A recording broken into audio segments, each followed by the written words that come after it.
Hello guys, എല്ലാവർക്കും അഭിജിത്ത് പ്രകാശ് എന്ന എൻ്റെ യൂട്യൂബ് ചാനലിലേക്ക് സ്വാഗതം. ഇന്ന് നമ്മൾ നോക്കാൻ പോകുന്ന ആൻഷ്യൻ്റ് ഇന്ത്യൻ ഹിസ്റ്ററിയിലെ ബാക്കിയുള്ള ടോപ്പിക്കുകളാണ് നോക്കാൻ പോകുന്നത്. ഓൾറെഡി ഒരു ലോങ് വീഡിയോ നമ്മൾ ചെയ്തായിരുന്നു. അതിൽ പ്രീ ഹിസ്റ്റോറിക് പീരീഡ് മുതൽ നമ്മളിവിടെ വേദിക് പീരീഡ് വരെയുള്ള കംപ്ലീറ്റ് ടോപ്പിക്ക് നമ്മൾ ഡിസ്കസ് ചെയ്തായിരുന്നു. അടുത്ത് നമ്മൾ നോക്കാൻ പോകുന്ന വേദിക് പീരീഡിന് ശേഷമുള്ള മഹാജനപദ പീരീഡും അതുമുതലുള്ള ബാക്കി ചരിത്രം നമുക്ക് ഇനിയുള്ള വീഡിയോസിലൂടെ നമുക്ക് നോക്കാം. ഓക്കെ, അപ്പോൾ ഈ ചാനൽ ആദ്യമായിട്ടാണ് കാണുന്നെങ്കിൽ ഇത് UPSC സിവിൽ സർവീസ് റിലേറ്റ് ചെയ്യുന്ന ടോപ്പിക്കിലായിരിക്കും ഈ ചാനലിലൂടെ അപ്ലോഡ് ചെയ്യുന്നത്. അതുപോലെ തന്നെ നോട്ട്സും കാര്യങ്ങളൊക്കെ ആവശ്യമുള്ളവർ എൻ്റെ ടെലഗ്രാം ചാനലിൽ ജോയിൻ ചെയ്യുക. ലിങ്ക് ഞാൻ ഡിസ്ക്രിപ്ഷൻ ബോക്സിൽ കൊടുത്തിരിക്കാം. ഓക്കെ, അപ്പോൾ നമുക്ക് ബാക്കി നോക്കാം. നമ്മൾ ഫസ്റ്റ് ക്ലാസ്സിൽ നോക്കിയെന്ന് പറഞ്ഞാൽ 2 മില്യൺ മുതൽ 10,000 വരെ ഏതാണ് പാലിയോലിത്തിക് പീരീഡ്, അല്ലെങ്കിൽ എന്താണ് പ്രീ ഹിസ്റ്റോറിക് പീരീഡിനെ തന്നെ 3ആയിട്ട് ഡിവൈഡ് ചെയ്തിട്ടുണ്ട്. പാലിയോലിത്തിക്, മീസോലിത്തിക്, നിയോലിത്തിക് എന്ന് പറഞ്ഞു. അതിൽ പാലിയോലിത്തിക്കിൻ്റെ സമയം 2 മില്യൺ മുതൽ 10,000 BC വരെയാണ്. അതുപോലെ മീസോലിത്തിക്കിൻ്റെ സമയം 10,000 മുതൽ 8,000 BC വരെയാണ്. അടുത്ത് നിയോലിത്തിക്കിൻ്റെ സമയം 8,000 മുതൽ 4,000 BC വരെയാണ്. ഇതെല്ലാം പറഞ്ഞതാണ്. പാലിയോലിത്തിക്കിൻ്റെ ഫീച്ചേഴ്സ് ഏതൊക്കെയാണ്, മിസോയിലെ മൈക്രോലിത്തുകളെ കുറിച്ചായാലും പിന്നെ അത് കഴിഞ്ഞിട്ട് നിയോലിത്തിക്കിൽ ഫാമിംഗ് തുടങ്ങിയ കാര്യങ്ങളായാലും നമ്മൾ പ്രൊഡ്യൂസേഴ്സ് ആയ കാര്യങ്ങളായാലും എല്ലാം നമ്മൾ ഓൾറെഡി ഡിസ്കസ് ചെയ്തതാണ്. അതുപോലെ തന്നെ അടുത്ത് ഉള്ള ഇമ്പോർട്ടൻ്റ് ആയിട്ടുള്ള പീരീഡാണ് ചാൽക്കോലിത്തിക് പീരീഡ് എന്ന് പറയുന്നത്. ആദ്യമായിട്ട് നമ്മൾ ഉപയോഗിക്കുന്ന മെറ്റൽ അഥവാ കോപ്പർ ഉപയോഗിച്ച് തുടങ്ങിയ പീരീഡാണ് ചാൽക്കോലിത്തിക് പീരീഡ് എന്ന് പറയുന്നത്. രണ്ടാമത്തേതാണ് ഇൻഡസ് വാലി സിവിലൈസേഷൻ BC 2700 മുതൽ 1800 വരെ.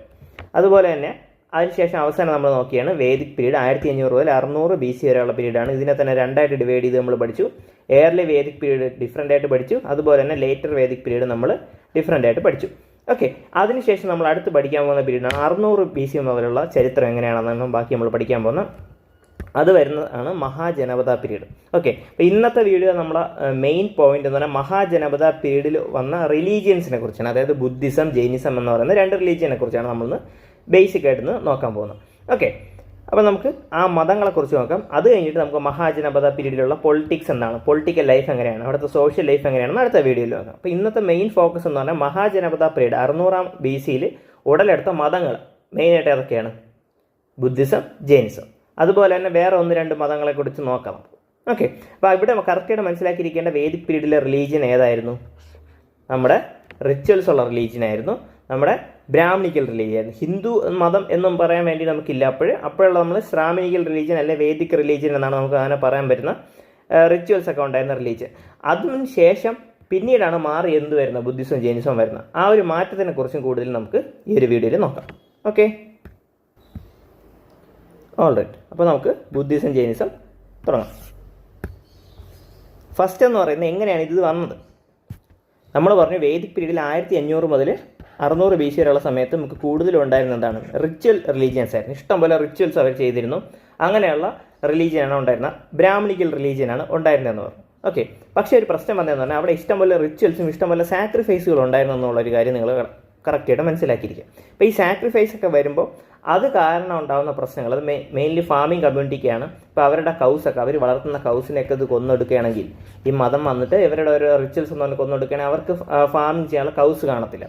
അപ്പോൾ അങ്ങനെയുള്ള കുറേ പ്രശ്നങ്ങൾ കാരണം ഫാമിംഗ് കമ്മ്യൂണിറ്റീസൊക്കെ ഇതിൽ ബാക്കിലോട്ട് നിന്നെന്നുള്ളതാണ്. അപ്പോൾ ഇങ്ങനെ കുറേ കമ്മ്യൂണിറ്റീസ് ബാക്കിലോട്ട് നിന്നത് കാരണം അവർ പുതിയൊരു മതം ഉടലെടുക്കുകയും കൂടെ ചെയ്തപ്പോൾ ഇതിൽ കുറേ മതം, ഇപ്പോൾ നമ്മൾ ജൈനിസം നോക്കുമ്പോൾ നമുക്ക് മനസ്സിലാവും ജൈനിസം ഒക്കെ പണ്ടേ ഉണ്ടായിരുന്ന മതമാണ്. പക്ഷേ ഈ ഒരു സമയത്ത് കൗസിൻ്റെ ഇഷ്ടംപോലെ സാക്രിഫൈസുകളൊക്കെ വന്നപ്പോൾ എന്ത് ചെയ്ത് ആൾക്കാർ കൂടുതൽ ഈ ജൈനിസത്തിലോട്ടും ബുദ്ധിസത്തിലോട്ടും ഒക്കെ പോകാൻ തുടങ്ങി എന്നുള്ളതാണ്.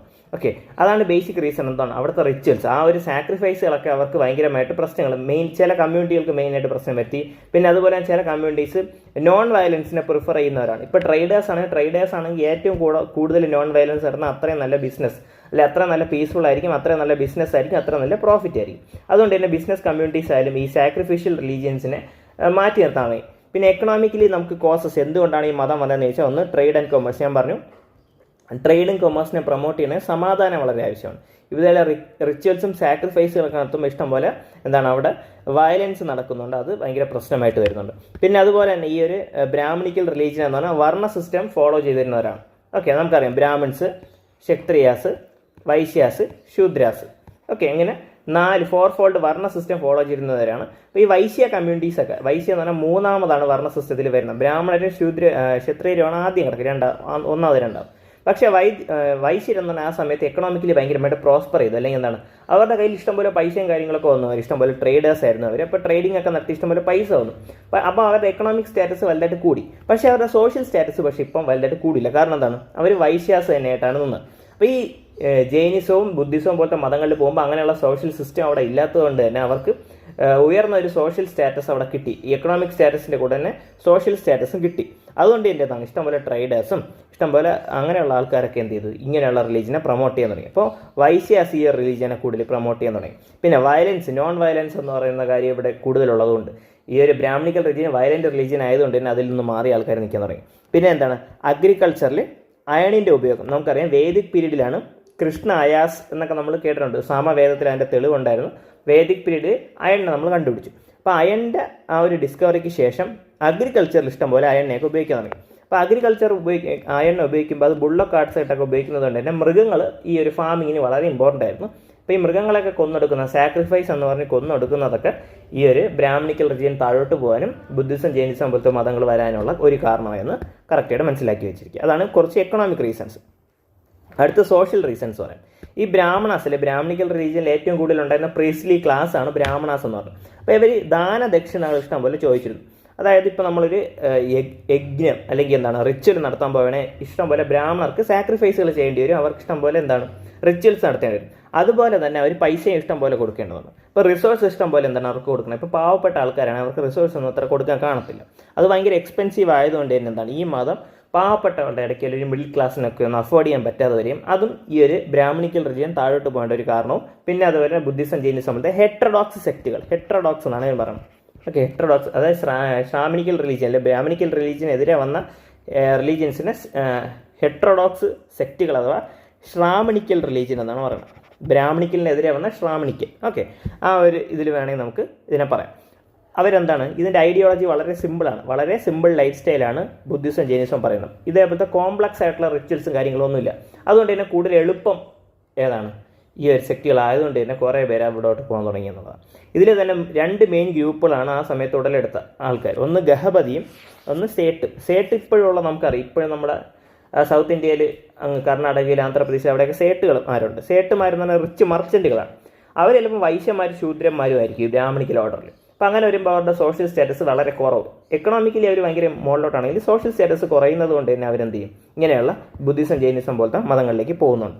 പിന്നെ അതുപോലെയാണ് ഗഹപതി. ഗഹപതി എന്ന് പറഞ്ഞാൽ റിച്ച് ലാൻഡ് ഓണർ അഥവാ ഫാർമറാണ്. ഈ ഫാർമർ ഞാൻ പറഞ്ഞ പോലെ തന്നെ കാറ്റിൽസിനെയൊക്കെ കൊന്നെടുക്കുന്നത് കൊണ്ട് തന്നെ അവരെന്ത് ഈ മതത്തിൽ നിന്ന് മാറി ഇങ്ങോട്ടേക്ക് പോകാൻ തുടങ്ങി. അപ്പോൾ നിങ്ങൾ വേറൊരു കാര്യം മനസ്സിലാക്കാനുള്ള ഈ ടൈം പീരീഡാണ്. ടൈം പീരീഡ് 600 BC മുതലാണ് എന്താണ് ബുദ്ധിസത്തിന് ജൈനിസത്തിന് വളർച്ച തുടങ്ങിയതെന്ന് മനസ്സിലാക്കാം. ഇത്രയും വളർച്ച. ഓക്കെ, ടൈം പീരീഡുമായിട്ട് കണക്ട് ചെയ്ത് തന്നെ പോവുക. കാരണം ടൈം പീരീഡ് വളരെ ഇമ്പോർട്ടൻ്റ് ആണ് നമ്മൾ പ്രിലിംസിൻ്റെ ക്വസ്റ്റ്യൻ സോൾവ് ചെയ്യുമ്പോൾ.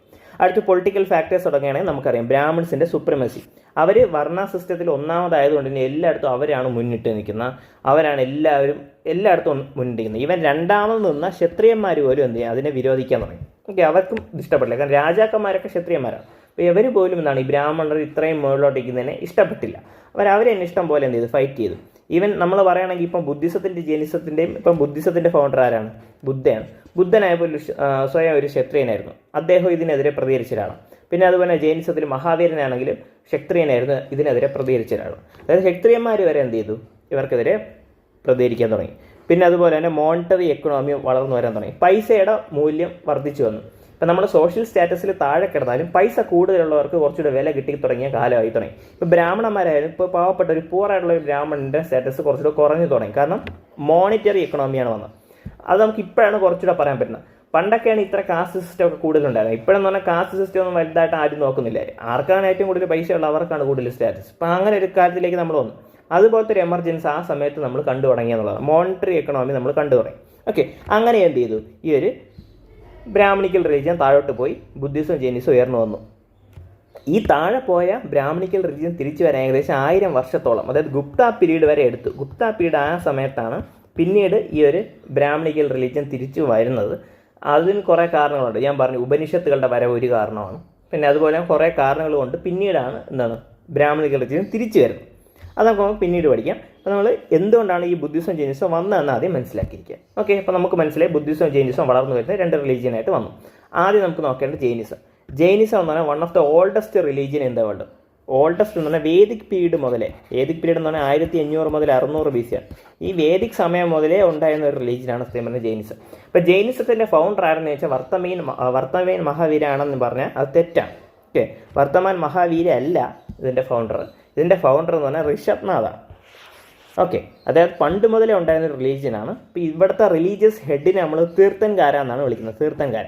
ഓക്കെ, നമ്മൾ സിഖ് മതങ്ങളിൽ സിഖ് ഗുരുസ് ആണല്ലോ, ഫസ്റ്റ് സിഖ് ഗുരു, സെക്കൻഡ് സിഖ് ഗുരു. അതേപോലെ ഇവിടെ നമ്മൾ ജൈനിസത്തിൽ പറയുന്ന വാക്ക് തീർത്ഥൻകാര എന്നാണ്. തീർത്ഥൻകാര, ഫസ്റ്റ് തീർത്ഥൻകാര ഋഷഭ്നാഥ് ആണെന്ന് മനസ്സിലാക്കുക.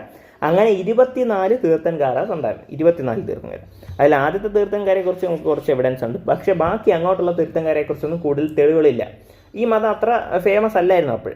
ഇത് കുറച്ചുകൂടെ വളർന്നു വരാൻ തുടങ്ങിയ 23ാമത്തെ 24ാമത്തെ തീർത്ഥൻകാരാസിൻ്റെ സമയത്താണ്. 23ാമത്തെ തീർത്ഥൻകാര എന്ന് പറഞ്ഞാൽ പാർശ്വനാഥാണ്. പാർശ്വനാഥ് എന്ന് പറഞ്ഞാൽ അശ്വസേന എന്ന് പറഞ്ഞാൽ രാജാവിൻ്റെ മകനാണ്. ഓക്കെ, അശ്വസേന എന്ന് പറഞ്ഞാൽ രാജാവിൻ്റെ മകനാണ്. അതൊരു ഫാക്റ്റായിട്ട് പഠിച്ചു വെച്ചിരിക്കുക. 23ാമത്തെ തീർത്ഥൻകാരാണ് പാർശ്വനാഥ്. 24ാമത്തെ തീർത്ഥൻകാരാണ് വർത്തമാൻ മഹാവീർ. ഓക്കെ, വർത്തമാൻ മഹാവീർ എന്ന് പറഞ്ഞാൽ 24ാമത്തെ തീർത്ഥൻകാരാണ്, ഏറ്റവും അവസാനത്തെ തീർത്ഥൻകാരാണ്. ആ സമയത്തൊക്കെ എന്ത് ചെയ്തു, ഈ മതം ഭയങ്കര ഫേമസ് ആയെന്നുള്ളത്. ഇനി നമുക്ക് ബാക്കി ഈ മതത്തിൻ്റെ ഫിലോസഫിയൊക്കെ നമുക്ക് നോക്കാം. ജെയിൻ ഫിലോസഫി നോക്കുകയാണെങ്കിൽ ഇവരുടെ ലക്ഷ്യം എന്താണെന്ന്, ഒരു മതത്തിൻ്റെ ലക്ഷ്യം സാധാരണ രണ്ടാണ്. ഒന്ന് മോക്ഷം കൊടുക്കുക എന്ന് പറയുന്നതാണ് ഒരു ലക്ഷ്യം. രണ്ടാമത്തെ ലക്ഷ്യം എന്താണ്, മെറ്റീരിയൽ ബെനിഫിറ്റുകൾ എന്ന് പറയുമ്പോൾ എന്താണ്, ഇപ്പോൾ നമുക്കൊരു കാർ വേണം, ഒരു ബൈക്ക് വേണം. അപ്പോൾ അതിന് വേണ്ടി നമ്മൾ എന്ത് ചെയ്തു, ഈ മതത്തിനെ അപ്രോച്ച് ചെയ്തു. അതൊരു ബെനിഫിറ്റ്. നമ്മൾ ഇൻഡസ് വാലി സിവിലൈസേഷനിലുള്ള റിലീജിയൻസിനെ നമ്മൾ നോക്കിയാണ് അവരുടെ കൂടുതൽ മെറ്റീരിയലായിരുന്നു. ഈവൻ അവിടെ ദൈവങ്ങൾ ഉണ്ടായിരുന്നെങ്കിൽ പോലും അവരുടെ ആവശ്യങ്ങളൊക്കെ മെറ്റീരിയലായിരുന്നു. മോക്ഷം എന്നൊരു കോൺസെപ്റ്റ് അവിടെ കൂടുതലായിട്ട് ഇല്ല. പിന്നീടാണ് മോക്ഷം എന്നൊരു കോൺസെപ്റ്റൊക്കെ കൂടുതലായിട്ട് വരുന്നത്. ഈവൻ നമ്മൾ ബ്രാഹ്മണിക്കൽ റിലീജിയനിൽ നോക്കിയാലും പിന്നെ വേദിക് പീരീഡിൽ നമ്മൾ മോക്ഷം എന്ന് പറഞ്ഞ കോൺസെപ്റ്റ് ഉണ്ട്. മോക്ഷം കിട്ടണമെങ്കിൽ നിങ്ങൾ എന്തിനും വർണ്ണ സിസ്റ്റം ഫോളോ ചെയ്യണം. പിന്നെ അതുപോലെ റീത്ത, നാച്ചുറൽ ലോതൽ റീത്ത ഫോളോ ചെയ്യണം. പിന്നെ അങ്ങോട്ട് ധർമ്മം ഫോളോ ചെയ്യണം എന്നൊക്കെ നമ്മൾ പറയാറുണ്ട്. ഓക്കെ, ആ മോക്ഷം എന്ന് പറഞ്ഞ കോൺസെപ്റ്റ് വേദിക് പീരീഡിന് ശേഷം ഇങ്ങോട്ടൊക്കെയാണ് കൂടുതൽ പറഞ്ഞു തുടങ്ങി. അപ്പം ഈ ഒരു ജെയിൻ ഫിലോസഫി മോക്ഷം എന്ന് പറഞ്ഞ കോൺസെപ്റ്റിനെ കുറിച്ച് പറയുന്നുണ്ട്. അവരുടെ ലക്ഷ്യം എന്ന് പറഞ്ഞാൽ മോക്ഷം തന്നെയാണ്. ഓക്കെ, മോക്ഷം അഥവാ നിർവ്വാണം എന്ന് പറയും. അതെങ്ങനെ അച്ചീവ് ചെയ്യുന്നുള്ളതെന്നാണ് എല്ലാവരും മാറുന്നത്. ഇപ്പോൾ ബ്രാഹ്മണിക്കൽ റീജിയൻ ആണെങ്കിൽ അവർ റിച്വൽസും സാക്രിഫൈസും ഒക്കെ ചെയ്യുമ്പോൾ എന്ത് ചെയ്യും, അവരുടെ മോക്ഷം കിട്ടും. പക്ഷേ അതൊന്നും അവർക്ക് എന്ത് ചെയ്യും, നമുക്കറിയാം അതൊക്കെ ഭയങ്കര കോംപ്ലക്സ് ആയിട്ടുള്ള എക്സ്പെൻസീവ് ആയിട്ടുള്ളതായതുകൊണ്ടാണ് ബുദ്ധിസം ജൈനിസം ഫേമസ് ആയത് തന്നെ, അല്ലെ വളർന്നു വന്നത് തന്നെ. ഇവിടെ മോക്ഷം എന്ന് പറഞ്ഞാൽ എന്താണ്, അങ്ങനെയല്ല. ഇവിടെ എന്ന് പറഞ്ഞാൽ രത്നത്രയ എന്ന് പറഞ്ഞാൽ 3 കാര്യങ്ങൾ ചെയ്യുമ്പോഴാണ് അവർക്ക് കിട്ടുന്നത്. Okay, right faith, right knowledge, right conduct. ഇതിന് KFC എന്നൊരു കോഡ് വെച്ച് നമുക്ക് വേണമെങ്കിൽ പഠിച്ചു വെച്ചിരിക്കാം. Right faith, right knowledge, right conduct. Right faith എന്ന് പറഞ്ഞാൽ സത്യസന്ധമായിട്ടുള്ള വിശ്വാസം എന്തിലാണെന്ന് വെച്ചാൽ ജെയിൻ ഫിലോസഫിയിലുള്ള വിശ്വാസം, ജെയിൻ മതത്തിലുള്ള വിശ്വാസം. പിന്നെ കറക്റ്റായിട്ടുള്ള നോളജ്, പിന്നെ കറക്റ്റായിട്ടുള്ള നമ്മുടെ കണ്ടക്ട്, നമ്മൾ ചെയ്യുന്ന കാര്യങ്ങൾ, നമ്മുടെ ആക്ഷൻസ് കറക്റ്റ് ആയിരിക്കണം എന്നുള്ളതാണ്. ഇങ്ങനെയുള്ള ബേസിക് 3 കാര്യങ്ങൾ. അപ്പോൾ ഫസ്റ്റ് ഫിലോസഫി ഏതാണ് മനസ്സിലാക്കാനുള്ള ജെയിൻ ഫിലോസഫി, അത് രത്നത്രയയാണ്. രത്നത്രയ 3 ഉണ്ട്. അത് മോക്ഷം കിട്ടാനുള്ള ഒരു മാർഗ്ഗം എന്നാണ് right faith, right knowledge, right conduct. ഇനി അതിൻ്റെ കൂടെ തന്നെ ഇത് ബേസിക് ഫിലോസഫിയാണ്. അതിനുശേഷം തന്നെ നമുക്ക് 2 ടൈപ്പിലുള്ള ആൾക്കാർ കാണുമല്ലോ. ഇപ്പോൾ ഈ ജെയിൻ മതത്തിൽ തന്നെ സാധാരണ ആൾക്കാർ, ലൈ ഫോളോവേഴ്സ് എന്ന് പറയും. പിന്നെ അവിടെ തന്നെ സന്യാസിമാർ കാണും, അതിനെ ഭിക്ഷൂസ് എന്നൊക്കെ നമുക്ക് പറയാൻ വേണമെങ്കിൽ. ഓക്കെ, മോങ്സ് കാണും. അപ്പോൾ മോങ്സിന് സ്പെഷ്യലായിട്ട് കുറച്ചുകൂടെ എക്സ്ട്രാ എന്ത് ചെയ്യുന്നുണ്ട്, കുറച്ച് കാര്യങ്ങളും കൂടെ ഫോളോ ചെയ്യേണ്ടതുണ്ട്. അപ്പോൾ മോങ്സ് ഫോളോ ചെയ്യേണ്ട 5 കാര്യങ്ങൾ അനുവ്രതാസ് എന്നാണ് പറയുന്നത്. അനുവ്രത എന്നാണ് പറയുന്നത്. അതിൽ ആദ്യത്തെ 4 പാർശ്വനാഥ്, 23ാമത്തെ തീർത്ഥങ്കരായിട്ടുള്ള പാർശ്വനാഥാണ് തന്നത്. അടുത്ത 5ാമത്തെ വർത്തമാൻ മഹാവീരയാണ് 5ാമത്തെ ഈ ഒരു അനുവ്രതയിൽ 5ാമത്തെ തന്നത്. അപ്പോൾ ഓരോന്നായിട്ട് നോക്കുക. ഫസ്റ്റത്തെ അഹിംസ, നോൺ ഇഞ്ചുറി. 2ാമത്തെ സത്യ, നോൺ ലൈങ്. 3ാമത്തെ അത്സയ, നോൺ സ്റ്റീലിംഗ്. 4ാമത്തെ അപഗ്രഹ, നോൺ പൊസഷൻ. 5ാമത്തെ ബ്രഹ്മചര്യ. 5ാമത്തെ ആരാണെന്നോ, വർത്തമാന മഹാവീരാണ്. ഓക്കെ, അപ്പം 4 അല്ലെങ്കിൽ 5 കറക്റ്റായിട്ട് നോക്കുക. അഹിംസ, അത്സയ, അപഗ്രഹ, ബ്രഹ്മചര്യ. ആ ഒരു വാക്ക് പഠിച്ചില്ലെങ്കിലും ഇത് non injury, non lying, non stealing, non possession, chastity, ബ്രഹ്മചര്യം. ഓക്കെ, അങ്ങനെ 5 വൗസ്, ജൈനിസത്തിന് 5 വൗസ് ഉണ്ട്. അതിന് അനുവ്രതാസ് എന്നാണ് പറയുന്നത്. ഇതൊക്കെ നമ്മൾ പ്രീവിയസ് ഇയർ ക്വസ്റ്റ്യനിൽ നമ്മൾ കാണും. ഇന്ന് തന്നെ നമ്മളത് ഡിസ്കസ് ചെയ്യുകയും ചെയ്യും. ഓക്കെ, നമ്മൾ ആദ്യം ഈ ബേസിക് ഫിലോസഫി ഒക്കെ പഠിച്ചതിന് ശേഷം നമ്മൾ PYQ ഡിസ്കസ് ചെയ്ത് അതിൻ്റെയും കുറച്ച് വാല്യൂ അഡീഷൻ ചെയ്യാം നമുക്ക്. അത്രയായിരിക്കും ഈ കണ്ടൻറ്റ് ഇമ്പോർട്ടൻ്റ് ആയിട്ട് വേണ്ടത്. ഇനി അടുത്ത് വർത്തമാൻ മഹാവീരയുടെ വേറെ 2 ഫിലോസഫിയാണ്, ഡോക്ട്രിൻ ഓഫ് അനികാന്തവതയും ഡോക്ട്രിൻ ഓഫ് ഷാദ്വതയും.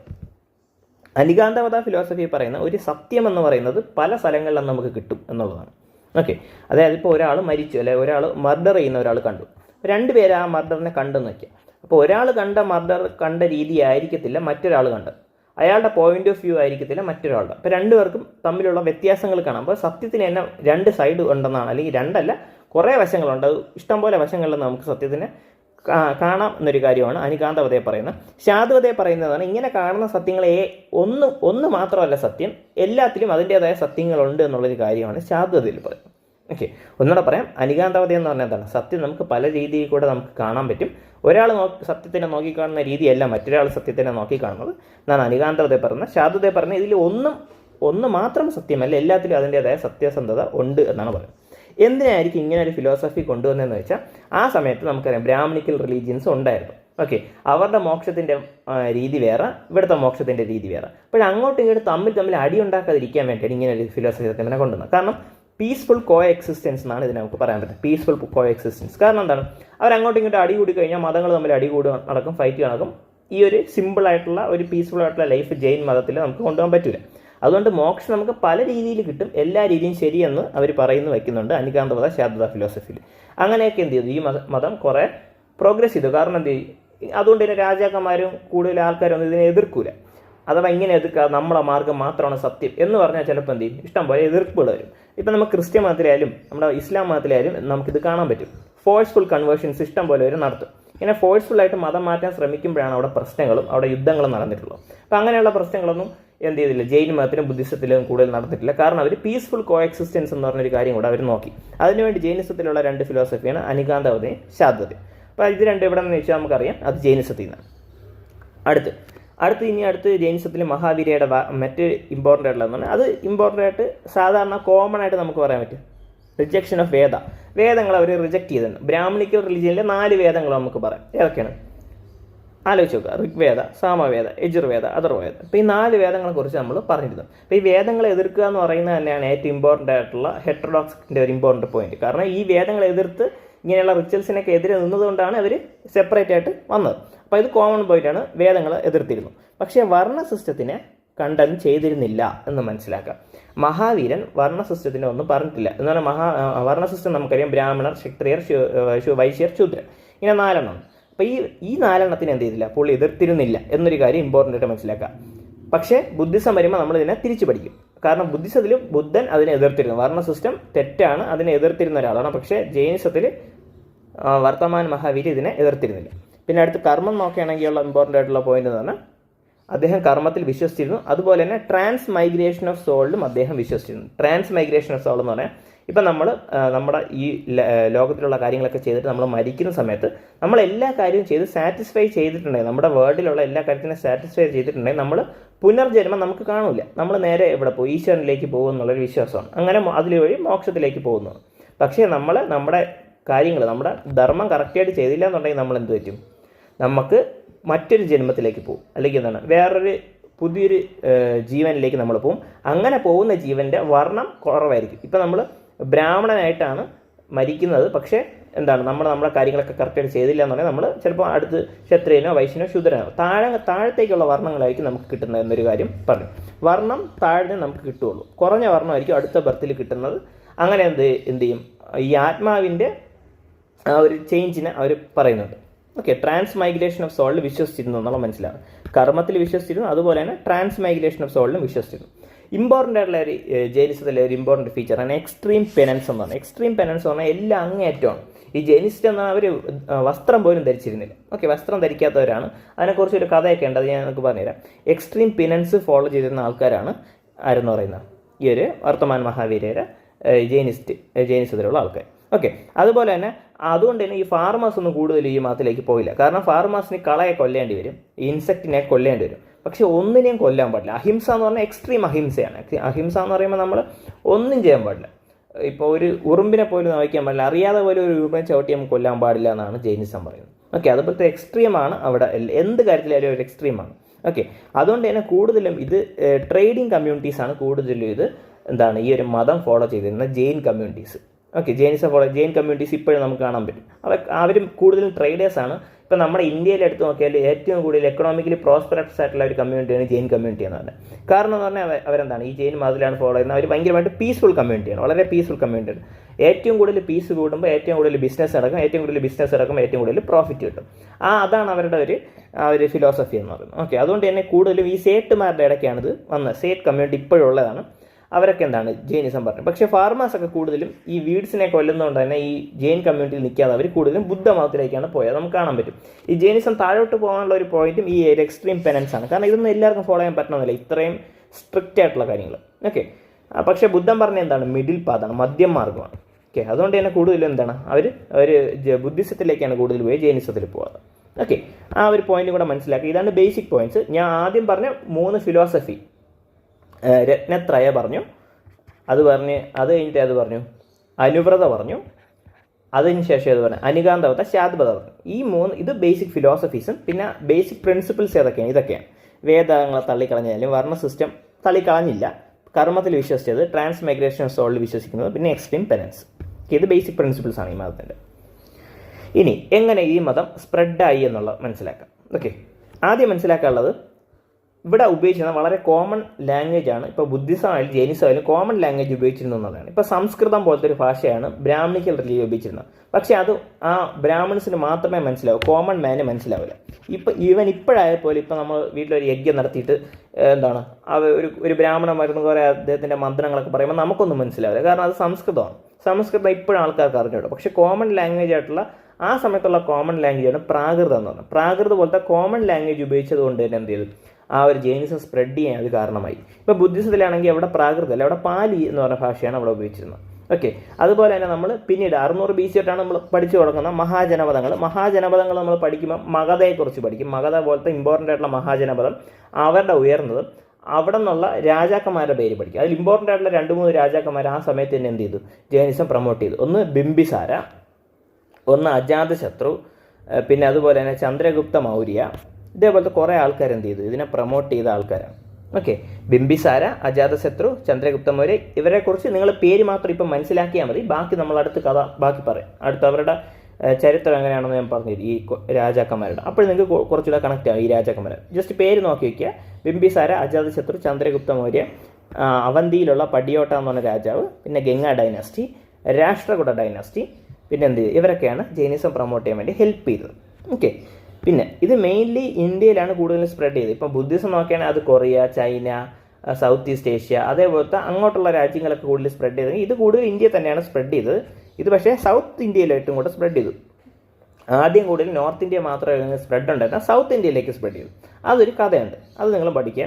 അതായത് ഗുപ്ത പീരീഡ് നമ്മൾ മൗര്യ ഡൈനാസ്റ്റിയുടെ സമയത്ത്, അല്ലെങ്കിൽ മൗര്യ ഡൈനാസ്റ്റിയുടെ ആദ്യത്തെ രാജാവാണ് ചന്ദ്രഗുപ്ത മൗര്യ എന്നത്. അപ്പോൾ ചന്ദ്രഗുപ്ത മൗര്യൻ്റെ ഒരു സ്റ്റോറി പറഞ്ഞാൽ അത് കാരണം, ചന്ദ്രഗുപ്ത മൗര്യൻ കാരണം സൗത്തിലേക്ക് ഈ ഒരു ജൈനിസം കുറേ പ്രൊമോട്ട് ചെയ്തു.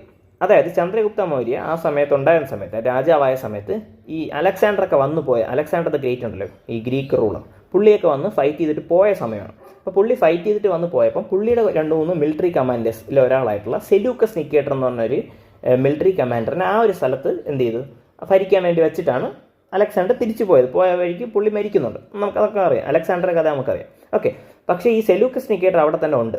ഓക്കെ, അതായത് ഈ പാകിസ്ഥാൻ്റെ ആ ഒരു ഭാഗത്തൊക്കെ എന്ത്, പാകിസ്ഥാൻ, അഫ്ഗാനിസ്ഥാൻ അവിടെയൊക്കെ എന്ത് സെലൂക്കസ് നിക്കേറ്ററിൻ്റെ പ്രസൻസ് ഉണ്ട്, തക്ഷശില പോലത്തെ ഏരിയ. അപ്പോൾ ഈ ഒരു സ്ഥലത്തൊക്കെ എന്ത് ചെയ്തു, ഈ നമ്മുടെ ചന്ദ്രഗുപ്ത മൗര്യക്ക് പിടിച്ചെടുക്കണമായിരുന്നു. അങ്ങനെ സെലൂക്കസ് നിക്കേറ്ററുമായിട്ട് യുദ്ധത്തിൽ വരികയും അങ്ങനെ യുദ്ധം ചെയ്യാൻ പോയത്. പക്ഷേ ചരിത്രപരമായിട്ട് നോക്കേണ്ടത് ഒരു ഭയങ്കര മണ്ടത്തരമായിട്ടാണ് പറഞ്ഞത്. കാരണം സെലൂക്കസ് നിക്കേറ്റർ വളരെ പവർഫുൾ ആയിരുന്നു, ചന്ദ്രഗുപ്ത മൗര്യ പവർഫുൾ ആയിരുന്നു. പക്ഷേ പ്രശ്നം പറ്റിയെന്ന് പറഞ്ഞാൽ ഈ വാർ കഴിഞ്ഞപ്പം ചന്ദ്രഗുപ്ത മൗര്യ ജയിച്ചു യുദ്ധം, പക്ഷേ എല്ലാ റിസോഴ്സുകളും പോയി എന്നുള്ളതാണ്.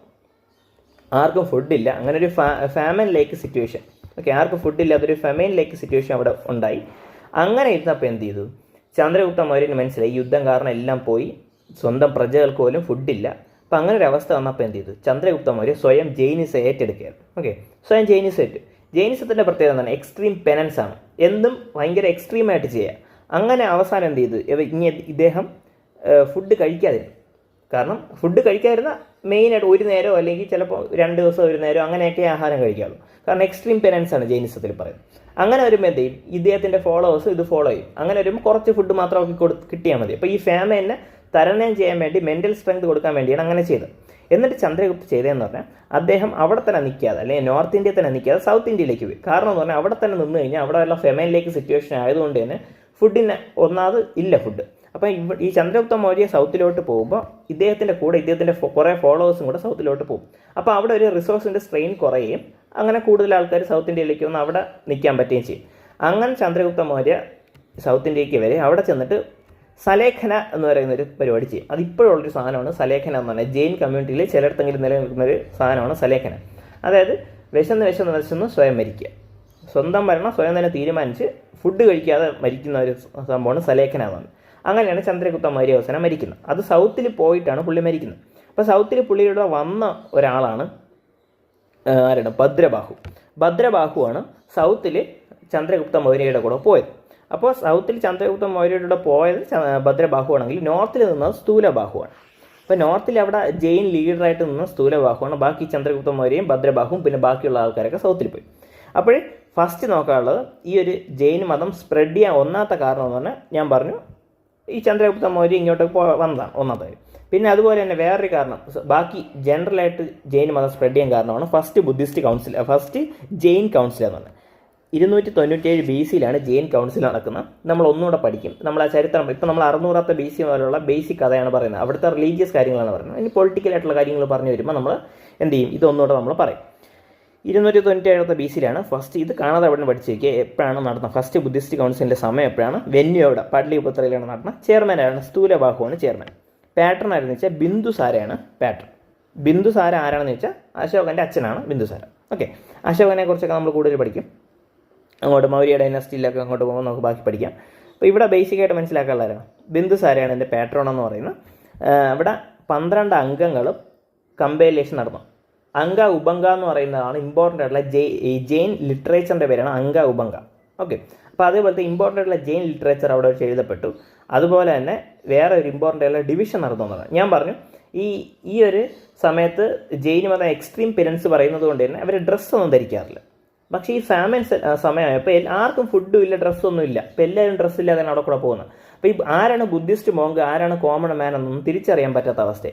അതുകൊണ്ട് തന്നെ നോർത്തിൽ സ്ഥൂലബാഹു എന്ത് ചെയ്യുന്നു പറഞ്ഞാൽ അവരെല്ലാവർക്കും വെള്ള ഡ്രസ്സ് കൊടുത്തു. അപ്പോൾ വെള്ള ഡ്രസ്സ് ഇട്ട എല്ലാവരും എന്തായിരിക്കും? അവർ ജെയിൻ മോങ്ക് ആയിരിക്കുന്നു. ഓക്കെ, അപ്പോൾ അവരുടെ എല്ലാവരും എന്ത് പറഞ്ഞു?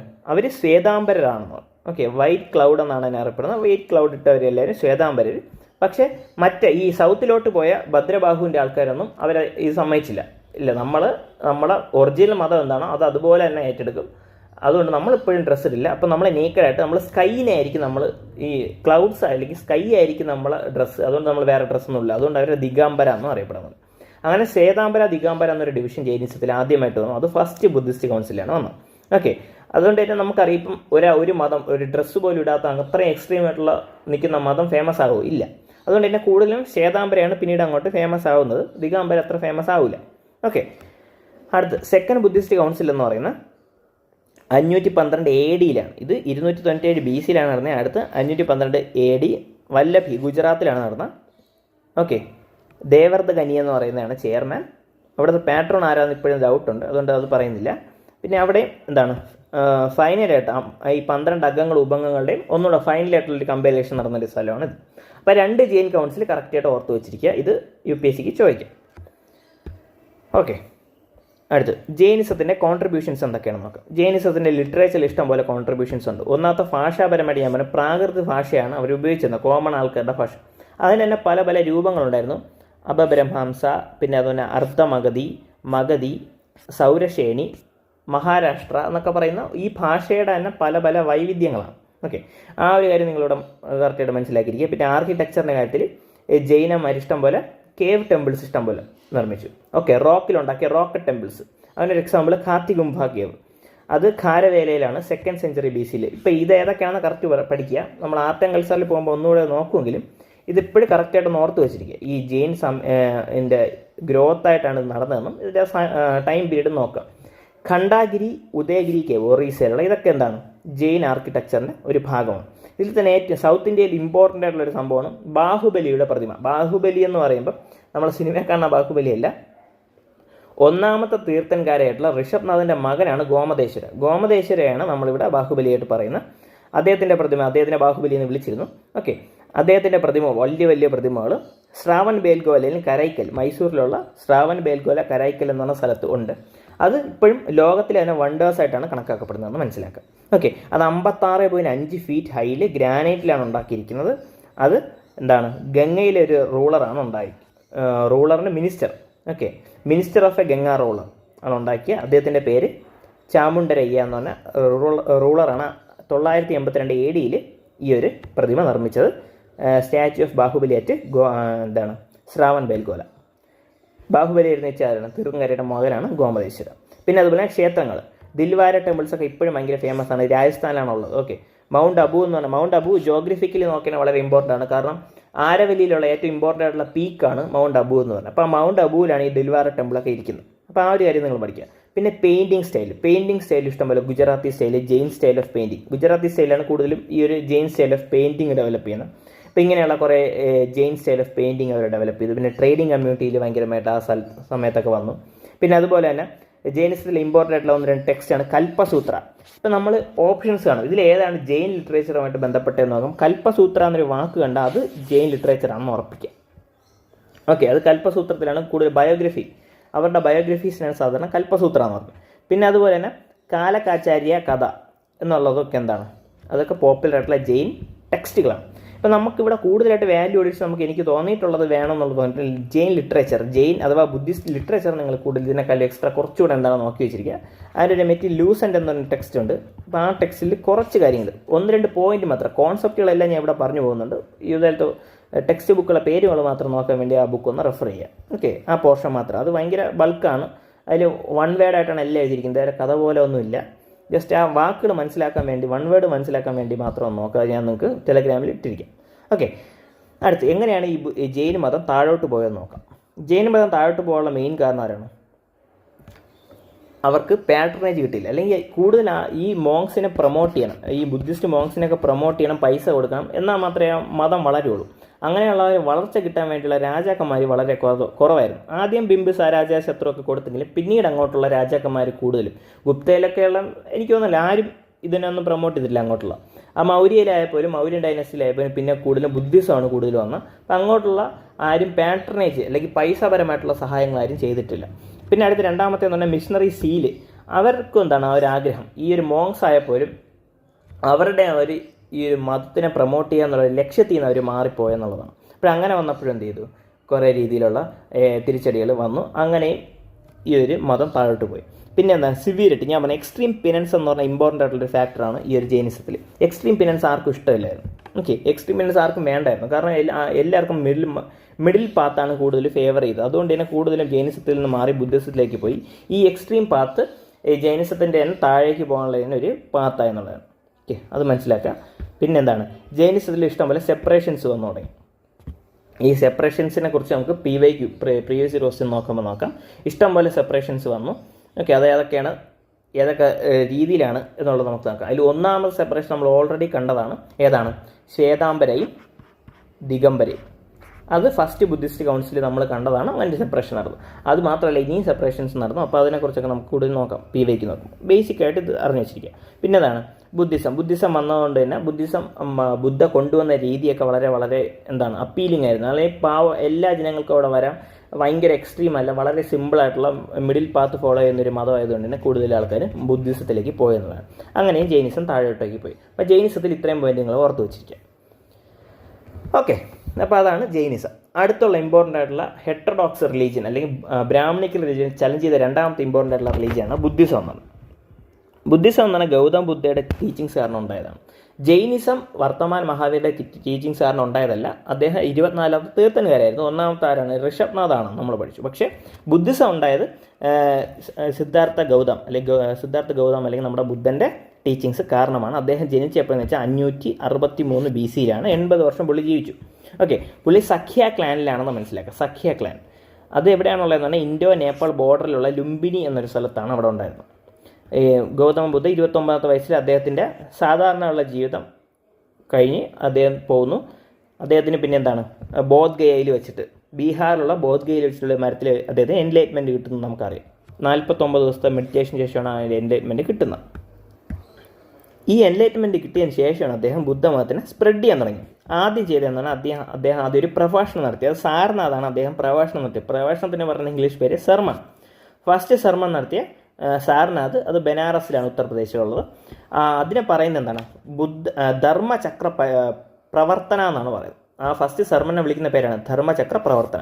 അങ്ങനെ അദ്ദേഹത്തിൻ്റെ ഫസ്റ്റ് സർമൺ നടത്തി. അത് ഇന്ത്യയുടെ നമ്മുടെ ഫ്ലാഗിലായാലും ഈ ഒരു ധർമ്മചക്ര പ്രവർത്തനയെ കാണിച്ചുകൊണ്ടാണ് ആ ഒരു അശോകൻ ഫ്ലാഗ്സ് ഉള്ളത്. ഓക്കെ, അത് ഇതിനൊരു സിമ്പലായിട്ട് തന്നെ കണക്കാക്കുന്നുണ്ട്. പിന്നെ അടുത്ത് രണ്ടാമത്തെ പോയിന്റ് എന്ന് പറയുന്നത് എന്താണ്?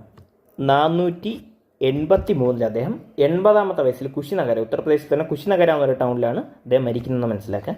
ഓക്കെ, അവിടെയാണ് അദ്ദേഹത്തിൻ്റെ മഹാപരിനിബ്ബാണം നടന്നത്. മഹാപരിനിബ്ബാണം എന്ന് പറഞ്ഞാൽ ബുദ്ധൻ്റെ മരണത്തിനെ പറയുന്ന പേരാണ് മഹാപരിനിബ്ബാണം. PYQ പ്രീവിയസ് ഇയർ ക്വസ്റ്റ്യനിലും ഈ ഒരു വാക്ക് വന്നിട്ടുണ്ട്, പേര് പഠിക്കാം, മഹാപരിനിബ്ബാണം.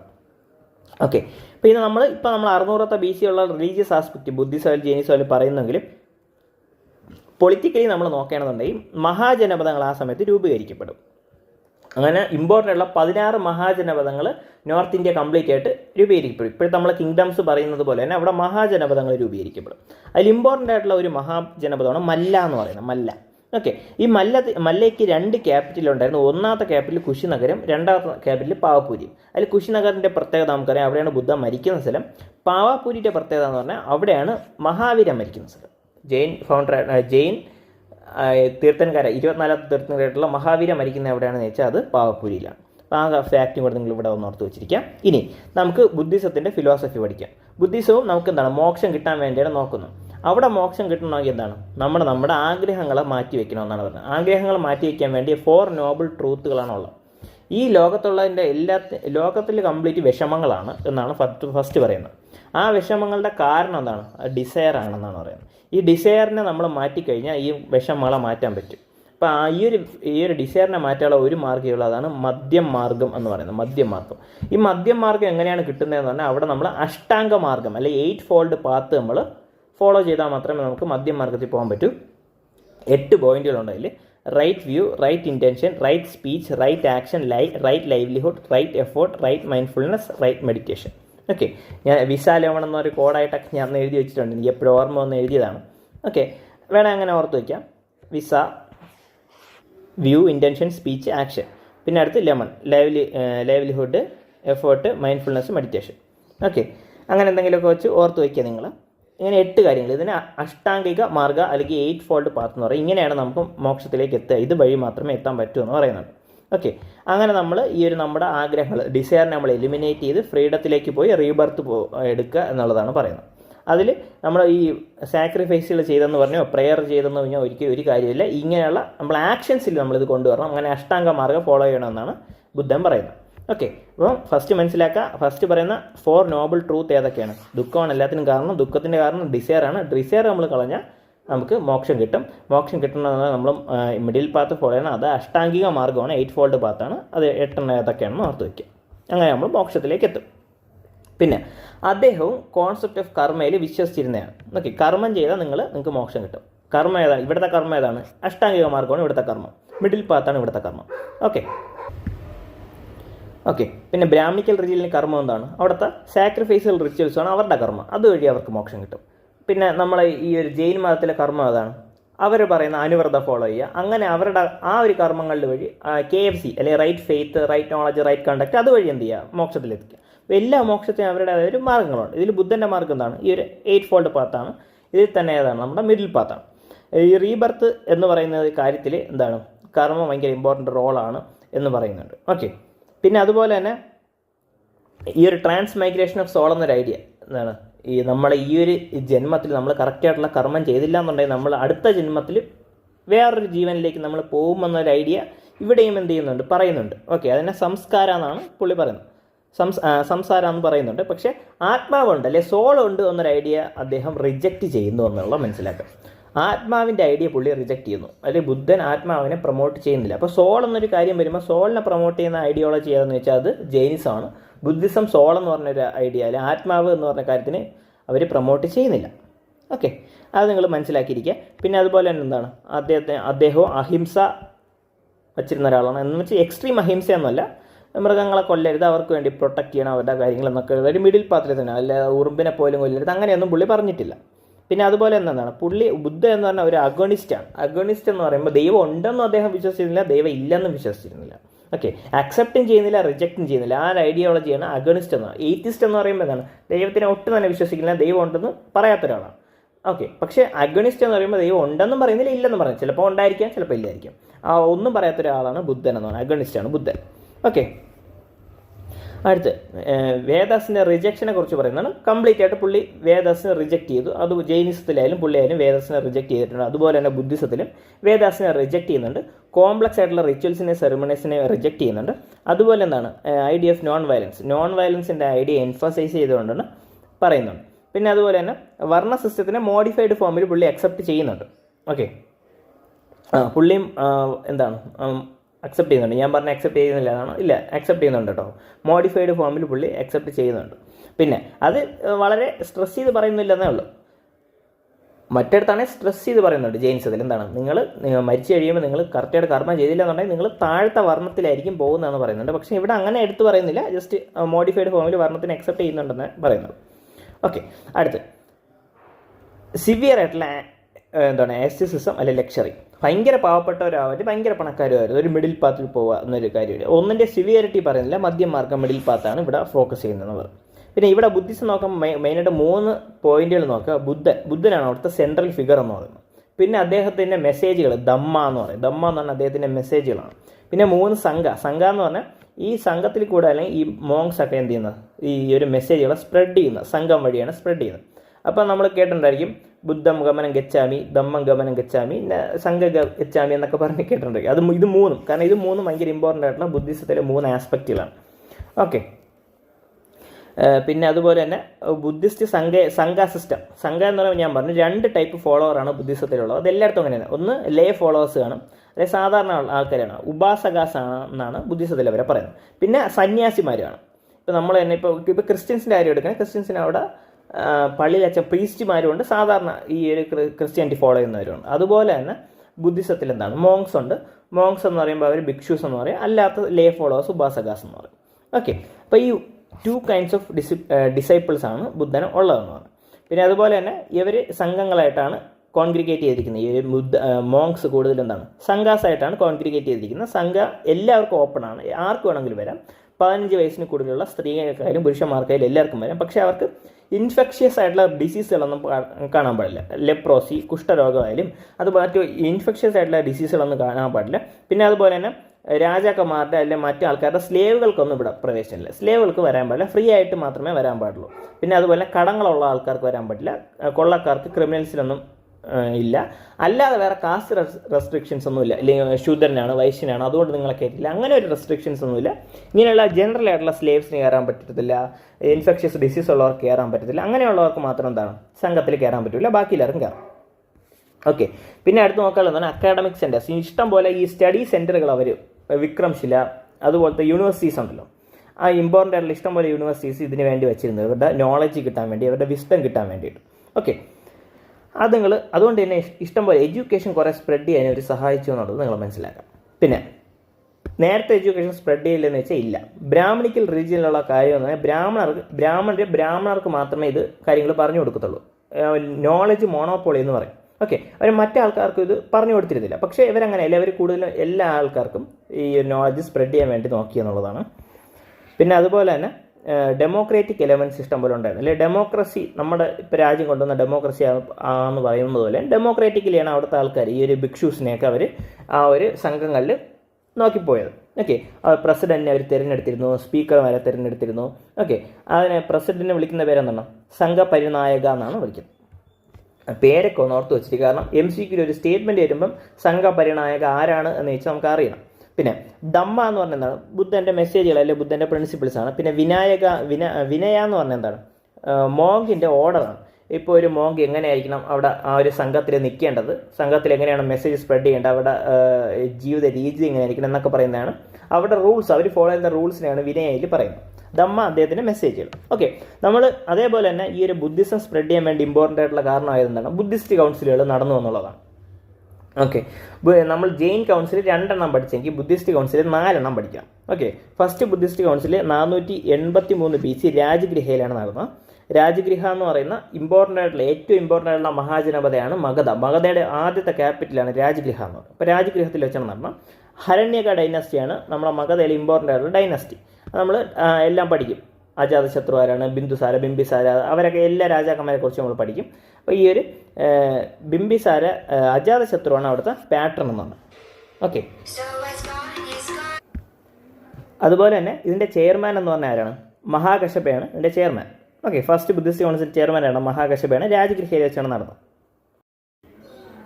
ഇതിൽ ഇമ്പോർട്ടൻ്റ് ആയിട്ടുള്ള റിസൾട്ട് എന്ന് പറയുന്നത് എന്താണ്, ഈ ഒരു ഫസ്റ്റ് ബുദ്ധിസ്റ്റ് കൗൺസിലിൻ്റെ റിസൾട്ട് എന്ന് പറഞ്ഞാൽ സുത്ത പിതാക്ക, വിനയ പിതാക്ക എന്ന് പറഞ്ഞാൽ 2 ബുക്കുകൾ. ഓക്കെ, 2 എണ്ണം അവർ എഴുതിയെന്നുള്ളതാണ്. അത് ബുദ്ധിസ്റ്റ് ലിറ്ററേച്ചറുമായിട്ട് പഠിച്ചു വയ്ക്കാനുള്ള രണ്ടെണ്ണമാണ് സുത്ത പിതാക്ക, വിനയ പിതാക്ക. ഇതിൽ സുത്ത പിതാക്ക എന്ന് പറഞ്ഞാൽ ബുദ്ധൻ്റെ പ്രഭാഷണങ്ങളെക്കുറിച്ചുള്ള കാര്യങ്ങളാണ്. ഇത് വെച്ചിട്ടാണ് നമ്മൾ അവസാനം പിന്നെ ജാതക സ്റ്റോറീസ് എഴുതിയത്. നമ്മൾ ജാതക സ്റ്റോറീസൊക്കെ വായിച്ചിട്ടുണ്ടായിരിക്കും. അത് ബുദ്ധൻ്റെ തന്നെ പല പല രൂപങ്ങളിലുള്ള അദ്ദേഹം പല പല രൂപങ്ങളിൽ വന്നിട്ടുള്ള അദ്ദേഹത്തിൻ്റെ കഥകളാണ് ജാതക സ്റ്റോറീസ് എന്നാണ്. ഈ ജാതക സ്റ്റോറീസൊക്കെ ഈ സുത്ത പിതാക്ക എന്നാണ് വന്നത്. സുത്ത പിതാക്കയിലാണ് ഈ ഒരു പ്രഭാഷണങ്ങളൊക്കെ കൂടുതൽ പറയുന്നതെന്നുള്ള മനസ്സിലാക്കി വെച്ചിരിക്കുക. ഓക്കെ, രണ്ടാമത്തെ വിനയ പിതാക്ക. വിനയ പിതാക്ക ഞാൻ പറഞ്ഞതാണ്. വിനയ പിതാക്കയിൽ എങ്ങനെയായിരിക്കണം ഈ ഒരു മോങ്സൊക്കെ പ്രവർത്തിക്കേണ്ടതെന്നുള്ള കൂടുതൽ കാര്യങ്ങൾ പറയുന്നതാണ് വിനയ പിതാക്ക. ഓക്കെ, അതിൽ അനന്ത ഉപാലി എന്ന് പറഞ്ഞ ആൾക്കാരാണ് ഇത് ഈ സുത്ത പിതാക്ക, വിനയ പിതാക്ക എഴുതിയത്. അതും കൂടെ ഒന്ന് ഓർത്ത് വെച്ചിരിക്കുക. പിന്നെ സെക്കൻഡ് ബുദ്ധിസ്റ്റ് കൗൺസിൽ 383 BC ഉണ്ടായിരുന്നത്. അത് വൈശാലിയിലാണ് ഉണ്ടായിരുന്നത്. വൈശാലി. ഓക്കെ, വെന്യൂ വൈശാലിയാണ്. അവിടുത്തെ ചെയർമാൻ സബകാമി. പിന്നെ അതുപോലെ തന്നെ അവിടുത്തെ പാട്രൺ ശിശുനാഗ ഡൈനാസ്റ്റിയിലുള്ള കാലാശോക എന്ന് പറഞ്ഞൊരു രാജാവാണ് ശിശുനാഗ ഡൈനാസ്റ്റിയിലുള്ളത്. ഓക്കെ, അപ്പോൾ അത് ആരാണെന്ന് ഓർത്ത് വയ്ക്കുക. പിന്നെ അതുപോലെ തന്നെ അടുത്ത് ഇവിടെ സ്പ്ലിറ്റ് ആവും. ഓക്കെ, അതായത് സ്ഥവിരവാദീൻസ് എന്ന മഹാസംഘികാസ് എന്ന രണ്ടായിട്ട് സ്പ്ലിറ്റ് ആവും ആര്? ബുദ്ധിസം. ഓക്കെ, അവരാണ് പിന്നീട് അങ്ങോട്ട് ഹീനയാന ബുദ്ധിസം, മഹായാന ബുദ്ധിസം എന്ന് പറഞ്ഞാൽ പിന്നീട് സ്പ്ലിറ്റ് ആവുന്നു. ഈ സ്ഥവിരവാദീൻസിൻ്റെ പ്രത്യേകത എന്ന് പറഞ്ഞാൽ അവർ വിനയ പിതാക്ക സ്ട്രിക്റ്റ് ആയിട്ട് ഫോളോ ചെയ്യുന്നത്, അല്ലെ ബുദ്ധിസത്തിലുള്ള നിയമങ്ങൾ എന്തൊക്കെ പറയുന്നു അതൊക്കെ സ്ട്രിക്റ്റ് ആയിട്ട് ഫോളോ ചെയ്യുന്നവരാണ് ഈ ഒരു സ്ഥവിരവാദീൻസ് എന്ന് പറഞ്ഞാൽ. മഹാസംഘിക അങ്ങനെയല്ല, അവർക്ക് കുറച്ചുകൂടെ ചേഞ്ച് വേണം, കുറച്ചുകൂടെ റൂൾസൊക്കെ സിമ്പിൾ ആക്കണമെന്ന് പറഞ്ഞ ആൾക്കാരാണ് മഹാസംഘിക. അങ്ങനെ ഒരു സ്പ്ലിറ്റ് ആവും. ഓക്കെ, അത് ഇവിടെ ഓർത്ത് വെച്ചിരിക്കുക. അത് സെക്കൻഡ് ബുദ്ധിസ്റ്റ് കൗൺസിലാണ് നടക്കുന്നത്. അടുത്ത് വേറെ എന്ന് പറഞ്ഞാൽ എന്താണ്? Monks of Vaishali wanted some changes in rituals. ഈ ചേഞ്ചസ് ആണ് പിന്നെ ഈ സ്പ്ലിറ്റിലേക്ക് പിന്നെ എത്തിക്കുന്നത്. അടുത്ത തേർഡ് ബുദ്ധിസ്റ്റ് കൗൺസിൽ 250 BC അശോകനാണ് നടത്തുന്നത്. മൊഗാലിപുത്ര തെസ്സയാണ് ഇതിൻ്റെ ചെയർമാൻ. പാട്ലിപുത്രത്തിലാണ് നടക്കുന്നത്, ബീഹാറിലുള്ള പാട്ലിപുത്ര.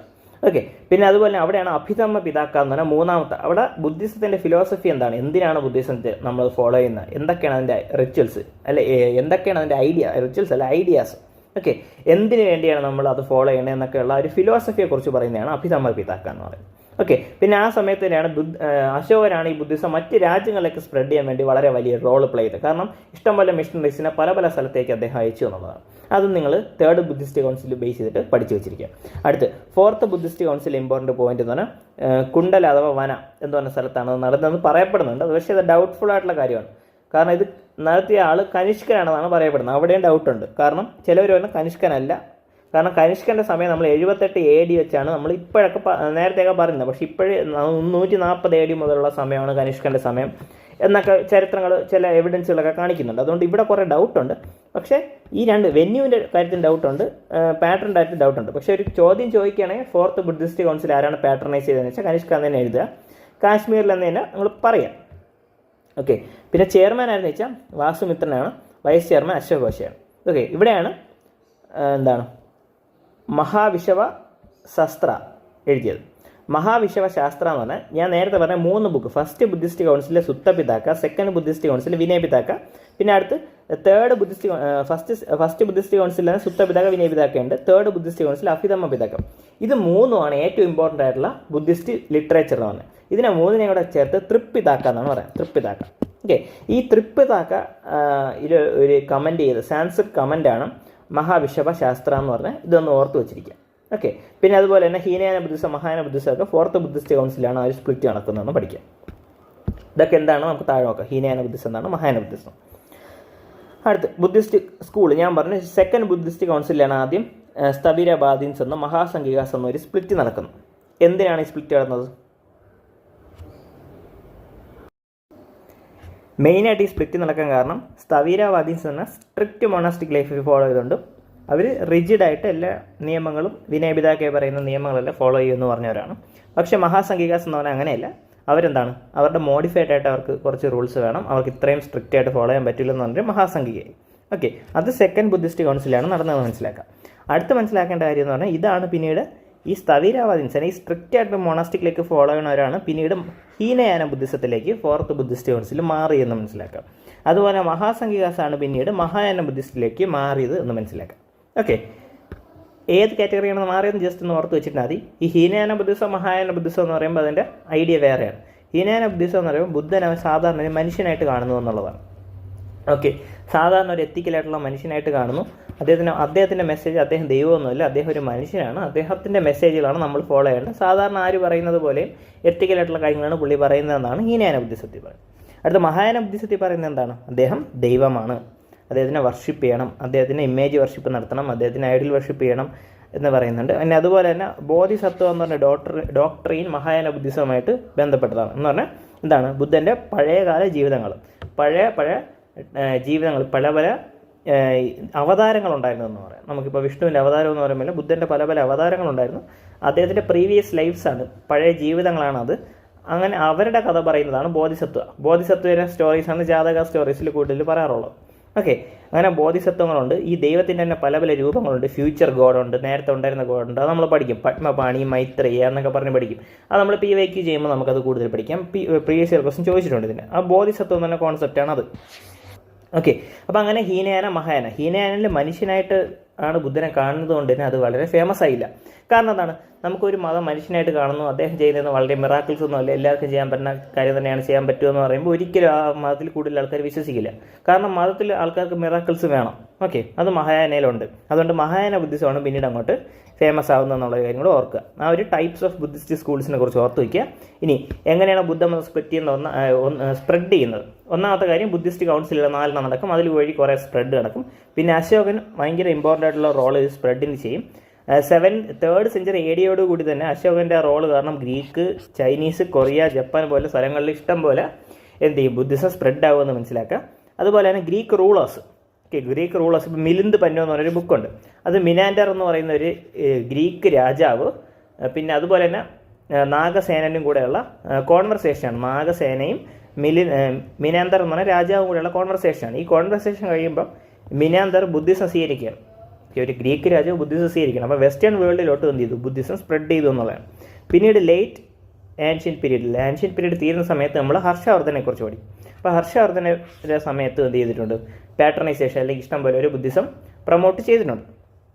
പിന്നെ അതുപോലെ തന്നെ പ്രോമിനൻറ്റ് സ്കോളേഴ്സ് അശ്വഘോഷ, അദ്ദേഹമാണ് ബുദ്ധചരിത എഴുതിയത്. ആദ്യത്തെ സംസ്കൃതത്തിലുള്ള ബുദ്ധിസ്റ്റ് ഓട്ടോബയോഗ്രഫി, ബുദ്ധൻ്റെ ബയോഗ്രഫിയാണ് എന്താണ്, ബുദ്ധചരിത എന്ന് പറഞ്ഞത്. അപ്പോൾ അത് പഠിക്കുക. Buddhacharita first Sanskrit autobiography. ഞാൻ പറഞ്ഞു സാധാരണ ഈ ബുദ്ധൻ്റെ എഴുത്തുകളെല്ലാം പാലി ഭാഷയിലാണ് ഉള്ളത്. അതുപോലെ തന്നെ ജൈനിസത്തിൻ്റെ ഭാഷ ഏതാണ്, പ്രാകൃത്.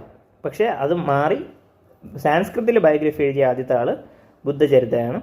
അത് അശ്വഘോഷനെ എഴുതിയെന്ന് മനസ്സിലാക്കാം. ഓക്കെ, ഇനി അടുത്ത് ബുദ്ധിസത്തിൻ്റെ ഇമ്പാക്റ്റിനെ കുറിച്ച് പറയുന്നുണ്ട്.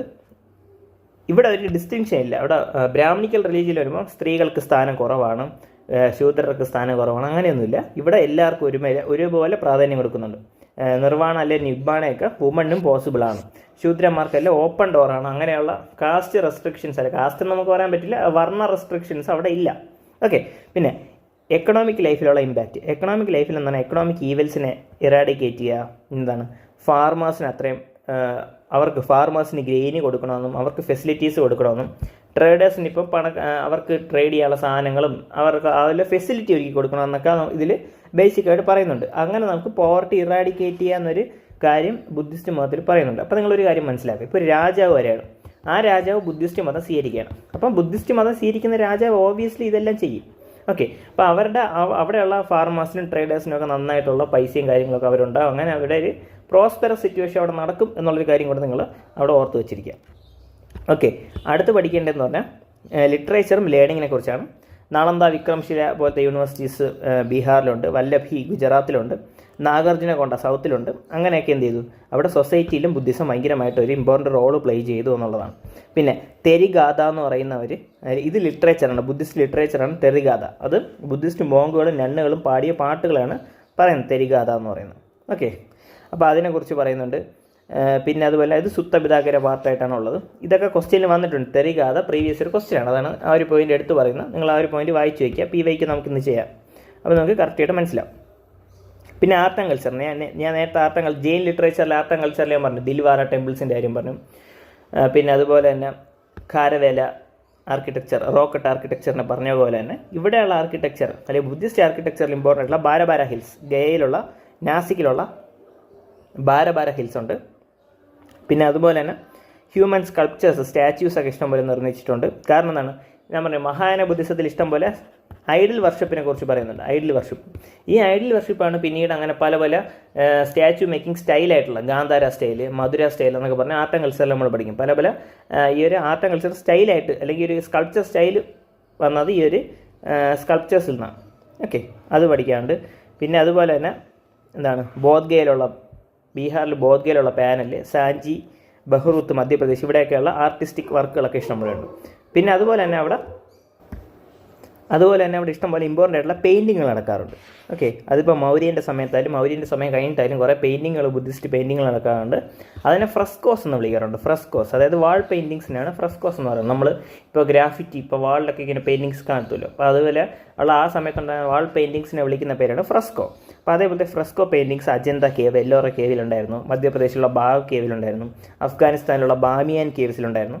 അപ്പോൾ അതേപോലത്തെ പല പല ടൈപ്പ് പെയിൻറ്റിങ്സും അവിടെ നിലനിന്നിരുന്നു എന്നുള്ളത് മനസ്സിലാക്കാം. ഓക്കെ, പിന്നെ കൂടുതലായിട്ട് ആ സമയത്തുള്ള എന്തൊക്കെയാണ് നമ്മൾ ആർട്ട് ആൻഡ് കൾച്ചറിൽ പഠിക്കും. ഇവിടെ നമുക്ക് ഇത്രയും മനസ്സിലാക്കിയാൽ മതി. അടുത്ത് എന്തൊക്കെ കോസസ് ആണുള്ളത്, ഈ ബുദ്ധിസം ഡിക്ലൈൻ ചെയ്യാനുള്ള കോസസ് എന്തൊക്കെയാണെന്ന് പറയുന്നത്. ഒന്നെന്ന് പറഞ്ഞാൽ റിഫോം ഇൻ ബുദ്ധിസം ഭയങ്കരമായിട്ട് റിഫോം നടന്ന് തിരിച്ചു വന്നു. ബുദ്ധിസത്തിൻ്റെ ഒരു തിരിച്ചുവരും ഞാൻ പറഞ്ഞു, 1000 വർഷം കഴിയുമ്പോൾ ബുദ്ധിസമൊക്കെ ഈ ഒരു ബ്രാഹ്മണിക്കൽ റിലീജിയൻ തിരിച്ചു വരും എന്ന് പറഞ്ഞു. അത് ഹിന്ദു മതം ആയിട്ട് അല്ലെങ്കിൽ ഭക്തി എന്ന് പറഞ്ഞ ഐഡിയോളജിയിലൊക്കെ പിന്നീടാണ് അങ്ങോട്ട് വരുന്നത്. ഷൈവിസം, വൈഷ്ണവിസം എന്ന് പറഞ്ഞ ഐഡിയോളജികളൊക്കെ പിന്നീട് അങ്ങോട്ടാണ് ഫേമസ് ആവുന്നത്. ഇതിന് കാരണം എന്ന് പറഞ്ഞാൽ ഒരു കാരണം ഈ താഴേക്ക് പോയല്ലോ, അതായത് ഇപ്പോൾ സാക്രിഫൈസുകളൊക്കെ കൂടിയുന്നതുകൊണ്ട് തന്നെ ബ്രാഹ്മണിക്കൽ റിലീജിയൻ താഴോട്ട് പോയി. ഈ താഴോട്ട് പോയ സമയത്താണ് ഈ ബുദ്ധിസം ജീനിസം വളർന്നത്. ഈ വളർന്ന സമയങ്ങളിൽ പക്ഷേ ഒരു പ്രശ്നം ഞാൻ പറഞ്ഞു, ഇവർക്കുണ്ടായിരുന്ന നോളജ് ഇവർ വേറെ ആർക്കും ട്രാൻസ്ഫർ ചെയ്തിരുന്നില്ല. ഈ നോളജ് ഇവർക്ക് മാത്രമേ ഉണ്ടായിരുന്നുള്ളൂ. അതുകൊണ്ട് തന്നെ രാജാക്കന്മാർ അവരുടെ അഡ്മിനിസ്ട്രേഷൻ നോക്കിക്കൊണ്ടുപോകാൻ വേണ്ടി എന്തെങ്കിലും അഡ്വൈസുകൾക്കോ കാര്യങ്ങൾക്കോ ഇവരെ തന്നെ പിന്നെയും വിളിച്ചിരുന്നതാണ്. കാരണം ഇവർക്ക് മാത്രമേ ഈ നോളജ് മോണോപ്പൊളി അവിടെ ഉണ്ടായിരുന്നു. അതുകൊണ്ട് തന്നെ ഈ ഒരു ബ്രാഹ്മണന്മാർ കോർട്ട് പൊളിറ്റിക്സിൽ ഭയങ്കര ആക്റ്റീവായിരുന്നു. ഓക്കെ, കോർട്ട് പൊളിറ്റിക്സിൽ അവർ ഫോക്കസ് ചെയ്ത് നിൽക്കാൻ തുടങ്ങി. അതുപോലെ തന്നെ ഈ ബുദ്ധിസ്റ്റ് മോങ്കുകളൊക്കെ പിന്നീട് ആ സംഘാസിൽ നിന്നതിന് ശേഷം അവർ ട്രേഡിങ്ങിൽ ഭയങ്കരമായിട്ട് ഫോക്കസ് ചെയ്തെന്നുള്ളതാണ്. ഓക്കെ, എന്ന് പറഞ്ഞാൽ അവർ കുറേ പേരെ ബിസിനസ് ആയിട്ടുള്ള കാര്യങ്ങൾ, ബുദ്ധിസം സ്പ്രെഡ് ചെയ്യാൻ, ബുദ്ധൻ്റെ മെസ്സേജുകൾ സ്പ്രെഡ് ചെയ്യുക എന്നുള്ള ഉപരി അവർ കൂടുതൽ ബിസിനസ്സിലേക്ക് പോയി എന്നുള്ളതാണ്. അവർ ബിസിനസ് കാര്യങ്ങളിലേക്ക് അവരുടെ ഫോക്കസിന് മാറ്റി അവർ കുറച്ചുകൂടി ലക്ഷറിയസ് ആയിട്ട് ജീവിക്കാൻ തുടങ്ങി. ഓക്കെ, മദ്യമാർക്കൊക്കെ മറന്ന ഒരു ലക്ഷറി ലൈഫ് സ്റ്റൈലിലേക്ക് അവർ പോയി എന്നുള്ളതാണ് പറയേണ്ടത്. അങ്ങനെയും ബുദ്ധിസം താഴോട്ട് പോയി. ആ സമയത്ത് ബ്രാഹ്മണിക്കൽ റീജിയനിലുള്ള ആൾക്കാർ എല്ലാം കോർട്ട് പൊളിറ്റിക്സിൽ നിന്നു. അവരങ്ങനെ അവിടെ പിടിച്ച് നിന്ന് അവരെന്ത് ചെയ്തു, കുറച്ച് ഫേമസ് ആയി. പിന്നെ അതുപോലെ തന്നെ മറ്റ് ഭക്തി പോലത്തെ ഐഡിയോളജികളൊക്കെ പിന്നീട് വരുന്നു. പിന്നീട് ആദിശങ്കരൻ വരുന്നു. ആദ്യം ഗുപ്ത പീരീഡിൽ തന്നെ ഫേമസ് ആയി തുടങ്ങും, അല്ലെങ്കിൽ തിരിച്ച് വന്നു തുടങ്ങും. റീഫോർമേഷൻ കംപ്ലീറ്റ് ആവുന്ന ആദിശങ്കരനൊക്കെ വന്ന ശേഷമാണ്. ഓക്കെ, അത് നമ്മൾ പിന്നെ ഇന്ത്യൻ ഫിലോസഫിയെ കുറിച്ച് നമ്മൾ പിന്നീട് പഠിക്കും അങ്ങോട്ട്.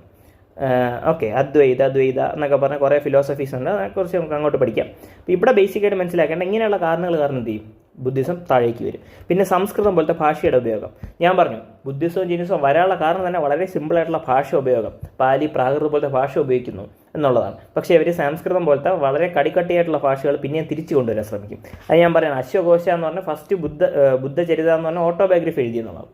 അത് സാൻസ്ക്രിറ്റ് ഓട്ടോബയോഗ്രഫിയാണ്. അപ്പോൾ സാൻസ്ക്രിറ്റ് ഓട്ടോബയോഗ്രഫിയൊക്കെ അവർ എഴുതുന്ന സമയത്ത് പിന്നെ ഇവർ സാധാരണ ആൾക്കാർക്ക് അത് മനസ്സിലാവാതെ പോകുന്നു. അങ്ങനെ പിന്നെയും ബുദ്ധിസം താഴേക്ക് പോകുന്നു. പിന്നെ റോയൽ പാട്രണേജ് കിട്ടിയില്ല. പിന്നീടുള്ള രാജാക്കന്മാർ, ഗുപ്ത പീരീഡ് എടുത്താലും അവിടെയുള്ള രാജാക്കന്മാരൊക്കെ കൂടുതലും ഈ ഹിന്ദു മതം അല്ലെങ്കിൽ ബ്രാഹ്മണിക്കൽ റിലീജിയനാണ് കൂടുതലും പ്രൊമോട്ട് ചെയ്തത്. അതുകൊണ്ട് തന്നെ അവർക്ക് പാട്രണേജ് കിട്ടാതെ പോയി. പിന്നെ പെർസിക്യൂഷൻ, അതായത് ചിലവർ കൊന്നൊടുക്കുകയും ചെയ്തു എന്നുള്ളതാണ്. അത് പുഷ്യമിത്ര ശുങ്കയെക്കുറിച്ച് പറയുന്നുണ്ട്. ഓരോ ബുദ്ധ മത മോങ്കിനും ഒരു തലയ്ക്ക് 100 ഗോൾഡ് കോയിൻ വെച്ച് വിലയിട്ടിരുന്നു. അപ്പോൾ അങ്ങനെയൊക്കെ അവരെ കൊന്നൊടുക്കിയിരുന്നു. ശശാങ്ക് ഓഫ് ഗൗഡ എന്ന് പറയുന്ന ബംഗാളിലെ രാജാവുണ്ട്. നമ്മൾ ഹർഷവർദ്ധനായിട്ട് സമയത്തൊക്കെ പഠിക്കും പുള്ളിയെക്കുറിച്ച്. അപ്പോൾ അദ്ദേഹം ബോധിമരം, അതായത് നമ്മുടെ ബുദ്ധന് എൻലൈറ്റ്മെൻറ്റ് കിട്ടിയ ബോധി ട്രീയെ വെട്ടി നശിപ്പിച്ചത് ശശാങ്ക് ഓഫ് ഗൗഡ എന്ന് പറയുന്നുണ്ട്. പിന്നെ ഇസ്ലാമിക് ഇൻവേഷൻസ് കുറേ നടന്നു. അതായത് ഇതാണ് ഇന്ത്യ എന്നുണ്ടെങ്കിൽ ഇതിപ്പം ഇന്ത്യ. ഓക്കെ, ഇന്ത്യയിലെ ഈ ഒരു പോർഷൻ, ഈ ഒരു പോർഷൻ. ഓക്കെ, അതായത് ഈ സൈഡിൽ കൂടെയാണ് പാകിസ്ഥാൻ്റെ, ഇവിടെ പാകിസ്ഥാൻ. അപ്പോൾ ഇവിടെ നിന്നാണ് ഇൻവേഷൻസ് കൂടുതൽ വരുന്നത്. അപ്പോൾ ഇൻവേഷൻസ് കൂടുതൽ ഇങ്ങോട്ട് വരുന്ന സമയത്ത് ഇവിടെ ഉണ്ടായിരുന്ന എല്ലാ ബുദ്ധന്മാരെയും അല്ലെങ്കിൽ അവരെയൊക്കെ എന്ത് ചെയ്തു, ഇസ്ലാമിക് ഇൻവേഷനൊക്കെ 600 AD കഴിഞ്ഞ് വരും. ഇസ്ലാം മതം രൂപപ്പെടുകയും പിന്നെ അങ്ങോട്ട് ഇസ്ലാം മതക്കാർ ഇങ്ങോട്ട് വരികയും ചെയ്യും കൂടുതൽ. അപ്പോൾ അവർ വരുമ്പോഴും ഇവിടെ ഉണ്ടായിരുന്ന ബുദ്ധമതക്കാരെയൊക്കെ അവർ കൊന്നുകളഞ്ഞു എന്നുള്ളതാണ്. റിലീജിയസ് ആയിട്ടുള്ള പ്രോസിക്യൂഷൻസ് അവിടെ നടത്തിയിരുന്നു. അപ്പോൾ അങ്ങനെ എന്ത് ചെയ്തു, ബുദ്ധിസം താഴേക്ക് പോയി എന്നുള്ളത് മനസ്സിലാക്കി വെച്ചിരിക്കുക.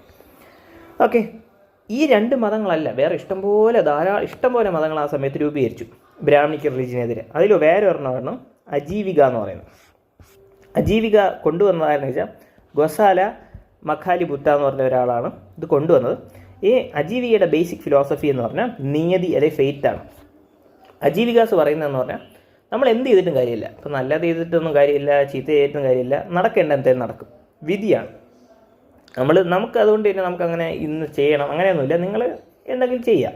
ഓക്കെ, എന്ത് ചെയ്താലും എൻ്റെ ഒരു കാര്യം തന്നെ നടക്കും, അല്ലെങ്കിൽ വിധി പോലെ നടക്കും എന്നൊരു കാര്യമാണ്. അബ്സല്യൂട്ട് ഡിറ്റർമിനിസം എന്നാണ് എന്നെ പറയുന്നത്.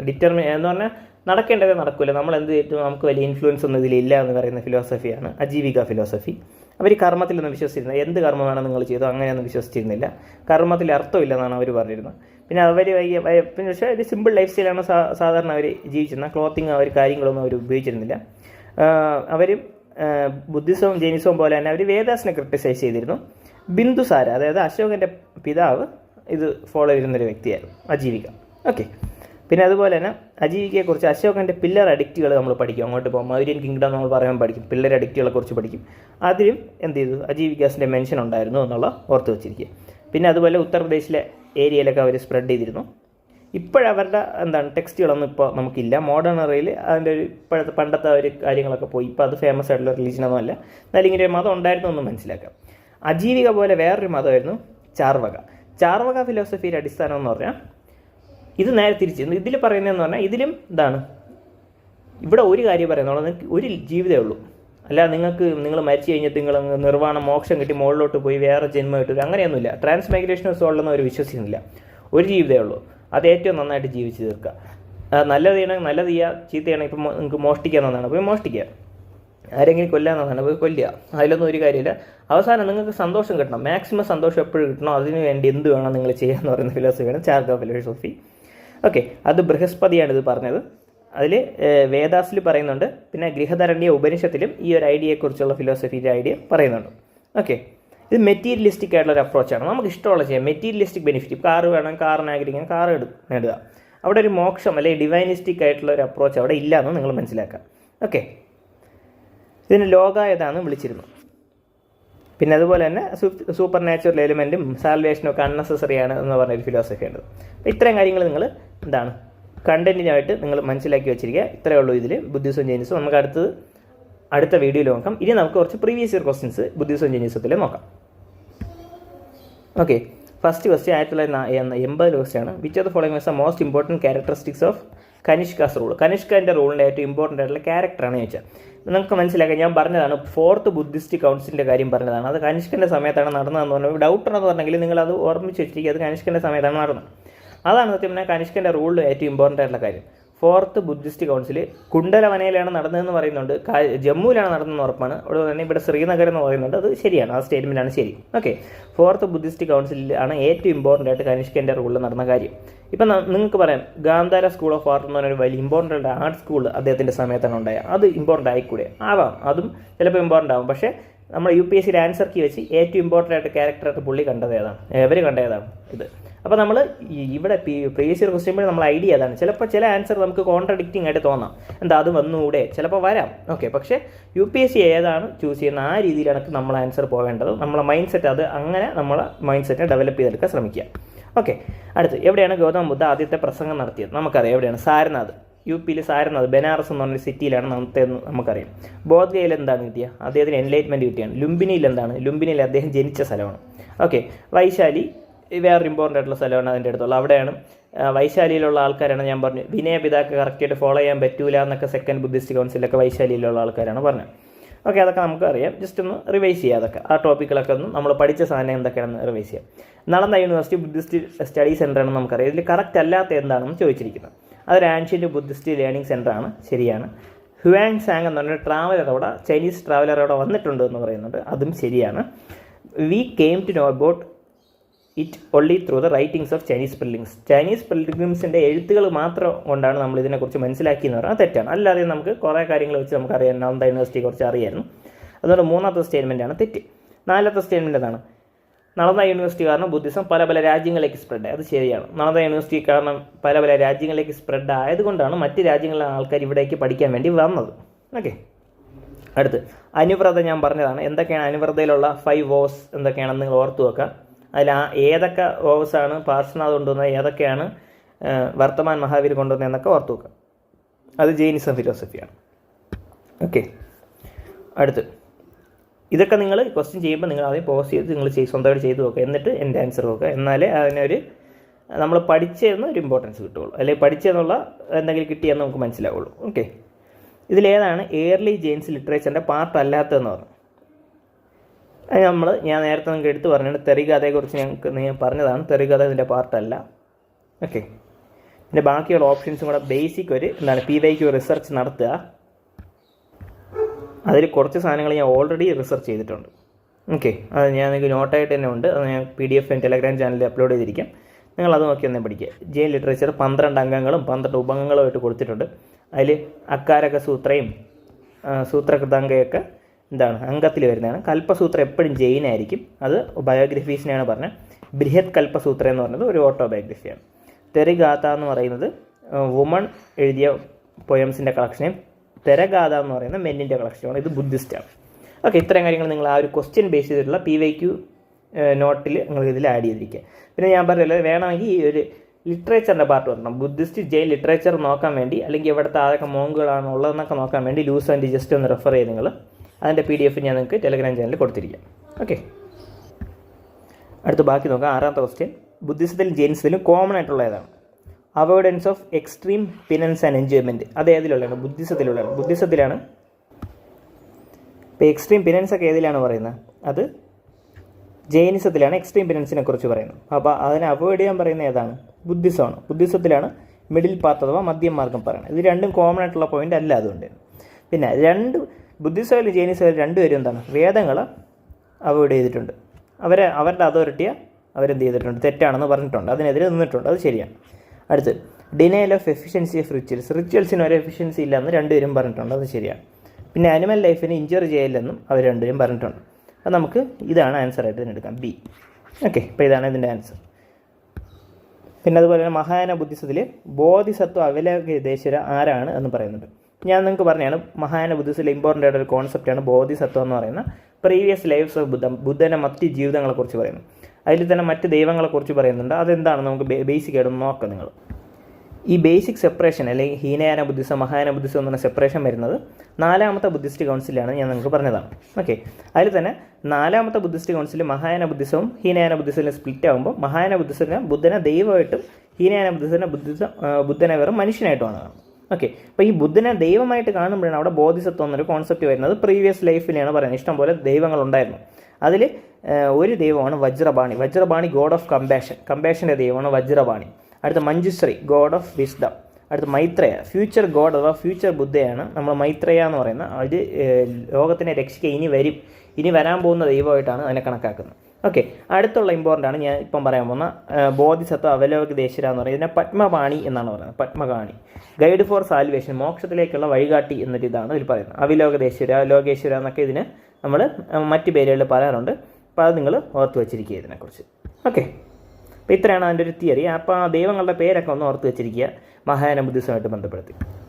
അപ്പോൾ അതാണ് നമുക്ക് നോക്കാനുള്ളത്. ഇവിടെ ബോധിസത്വ അവലോകനേശ്വര, ഇവിടെ പത്മപാണിയാണ് ഇവിടെ ആൻസർ. അപ്പോൾ ആരാണ് വജ്രപാണി, ആരാണ് മഞ്ജുശ്രീ, ആരാണ് മൈത്രേയ എന്നൊക്കെ ഓർത്ത് നോക്കുക നിങ്ങൾ. ഓക്കെ, അതുപോലെ തന്നെ ഇമ്പോർട്ടൻ്റ് ആയിട്ടുള്ള 8 ഫോൾഡ് പാത്ത് പറയുന്ന ഏതിൻ്റെ തീമാണ്?